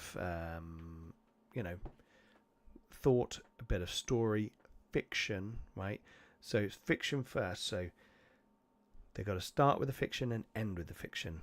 I'll make a piloting roll. How are you pilot? What are you doing to pilot? So really the players should say things like, I go over to the controls and I can see that there's the power setting. So I'm going to use my knowledge to roll to try and correctly manage the power to move it to the leg units of the automaton. And you go, great. roll, and then they roll with hope, and you say, excellent, you managed to shunt more power into the legs than expected, and the creature lurches up the chain, chung, chung, progressing up many links of the chain, and then you point to, if they got hope, they keep the spotlight. So then you'd say, right, you, what are you doing? Or what are you doing? What are you doing? If it was with fear, you might say, oh, now it's my go, and look at the actions that you have. Right, so there are a few actions. Some require fear. So rockfall action, pick a point on the chain or automaton platform. All targets within very close range of that point. So range is done in melee, I'm next to you. Very close, I've got a halberd. Close, I've got a rock I can throw at you. Far, it's not. I don't think there is a medium, is there? Far, I'm going to shoot you with a bow. Very far, shoot you with a longbow. It's kind of like 6, 12 inches, Anyway, there's a whole description, and it's done in those kind of brackets. And what we've seen on Critical Role is that Matt Mercer has a kind of range ruler, like a Games Workshop Necromunda old school range ruler, right? And he's painted different sections, different colours, and he just goes like, oh yeah, you're roughly that far. So it's fairly quick. For me, the only problem with that range buckets like that for theatre of the mind is relative positions. Like, I'm going to move close to that guy, and then you go, yeah, well, this guy's going to hit you, and you go, hang on, I didn't realise that person was also close to that person. So I think you've just got to be a little bit clear when you describe some of the movements. All targets within very close range at that point must succeed on an agility reaction roll. Don't need to say difficulty. We know the difficulty. It's 11. Or take 1d8 plus 3 physical damage as rocks fall on them. Is this merely roosting creatures disturbing stones, or could someone be throwing these bloody things at us? Or you could take the action weakest link. That shouldn't be bold. Choose a point in far range. The chain here has been compromised and needs to be repaired before the automaton platform can continue the ascent. The PCs must complete a progress countdown 4 to fix the link. What could have done this damage? Was this wild animals or some sort of deliberate sabotage? This is a little link. They get to discuss how they could repair that link, and if they succeed, then they notch it down by 1. Unless you have something like this with the tick down of different numbers, then you just assume that a success gets you a reduction. And then the last one is, we have company, action, spend a fear, and choose a point in far range. 3 wild Jataclaws land on the chains within close range of the point. A number of bestial terrors equal to the number of PCs swoop into far range of the point. They're minions. All PCs must succeed on an agility reaction roll, become temporarily vulnerable. So the idea is these creatures land on the chain and it wobbles and everyone like shakes, and if they don't make their agility roll, they are vulnerable, and that means they are at disadvantage. One of the Jataclaws immediately takes the spotlight. Are these creatures simply hungry? Have they been stirred into action by some dark force? So this is an environment, so it sets up these things that a GM can use quickly. It's a nice little encounter, as it were, and gives you some options, and then links on to adversaries, right? So the adversary then, I haven't done it yet, but I would create, and I'm running out of time, so I'm probably going to end the stream fairly soon. I would then create my bestial terrors and Jataclaws, wild Jataclaws, and then you'd say, right, and the good thing is, this action, you're doing the actions for the ascent, you then make an action for the Jataclaws to appear. You don't need to say we're now in combat and roll initiative. You just keep going with the action. Okay, so now what are you doing? And now what are you doing? Oh, with fear? Okay, it goes to me. I spotlight this adversary, or maybe I change it up so that one of the chains breaks, and then some of you fall onto the chain and some of you are still on the platform and you're separated. There's lots of things you can do when things change as the GM, not just use a monster. So that's cool. So got some environments there. I've got another one, the Ashen Breeze. If people go out on the Ashen Breeze, they can find the Littered Dead, to learn things about a pile of dead bodies. They could find a war mound, which has got clustered remains on it.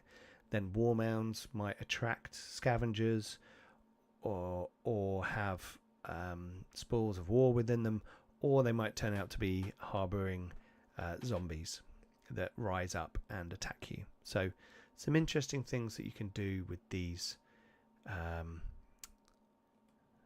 environments. Still getting used to all of the terminology. Daft Medic Gaming. Was waiting for it to start, then fell asleep. We started 2 hours ago. Anyway, welcome to the chat. So there's going to be loads of environments. So there's going to be like a local tavern. The examples in the book are like local tavern, outpost town, and it's when you maybe want to summarize somewhere in a nice encounter and give the GM a good steer on some of the things that might happen. Then you can use that rather than necessarily just free form role playing every single element, which is still perfectly viable and lots of fun. So I'm going to create a bunch of those, which will be fun. And then I'm going to make some adversaries, including the Koborgs. It's got to have an exclamation mark after it, right? Koborg. They're going to be like the little foot troops of kobolds with like chainsaws growing out of their arms and little cannons on their shoulders and things. Predator kobolds kind of things. Anyway, that'll be fun. Then I will finalize with the session 0 questions. So it's going to be about how the people came together, who's been beyond the wall, things like that will provoke some thoughts about it, but will also freaking laser beams will tie into the inciting incident. So that's kind of the whole thing there, right? So that is the Mechanolith so far. What's that? 16 pages, not too bad. So what I'm going to do is I'm going to do the Mechanolith. We're going to run the game on the channel. We'll have the actual play going so I can get used to the game, the mechanics, how it all works, and then I will be able to start to do things like create classes, subclasses, and domains. The domains is the interesting part with the cards and the powers and how they overlap between the different classes. So that's probably the most work. But creating a campaign frame, I think making those 4 campaign frames for the World Mountain, a bunch of environments, a bunch of adversaries, a few communities, and a few ancestries would be like a book, right? In and of itself. If each of those campaign frames was 20 pages, you could easily get to a 100-page book quite quickly. So we're going to see how it goes. I'm going to share things with patrons. So if you want to see how it goes, get on the Patreon. There is a link below.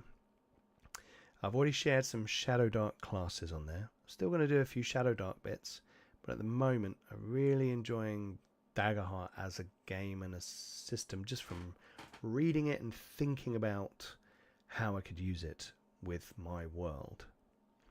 That's the important part, right? So I've got this setting. I want to explore it more. The dungeon crawling bit of Heroic Deeds that I've created works very well for the region I've put it in. That's the whole point. For me, Shadow Dark would exist in a similar space, whereas Daggerheart can exist in lots more spaces with these frames. So that's why I want to sort of look into Daggerheart. Cool. Excellent.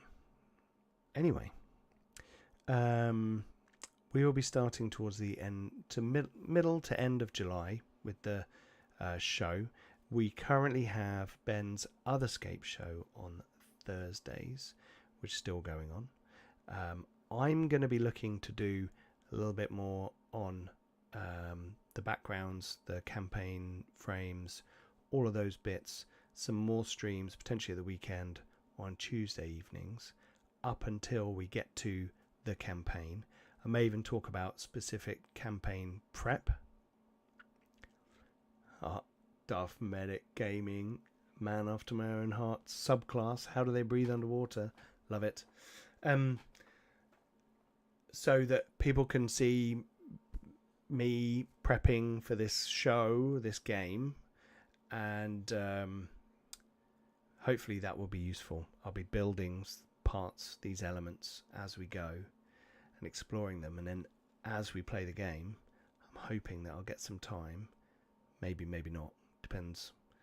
I've taken some time off soon to sit down and write Heroic Deeds for like 3 or 4 days non-stop to crunch a load of the adventure locations, which should be fairly straightforward transference. So that's all cool. So I'm making good progress there. Don't worry, followers of Heroic Deeds, it is coming. But at the same time, I want to play a game. I want to play this other game. And I think it's going to be lots of fun. So don't forget to, you know what I'm going to say, like, comment and subscribe. Check out all of our links below. Join us on our Discord.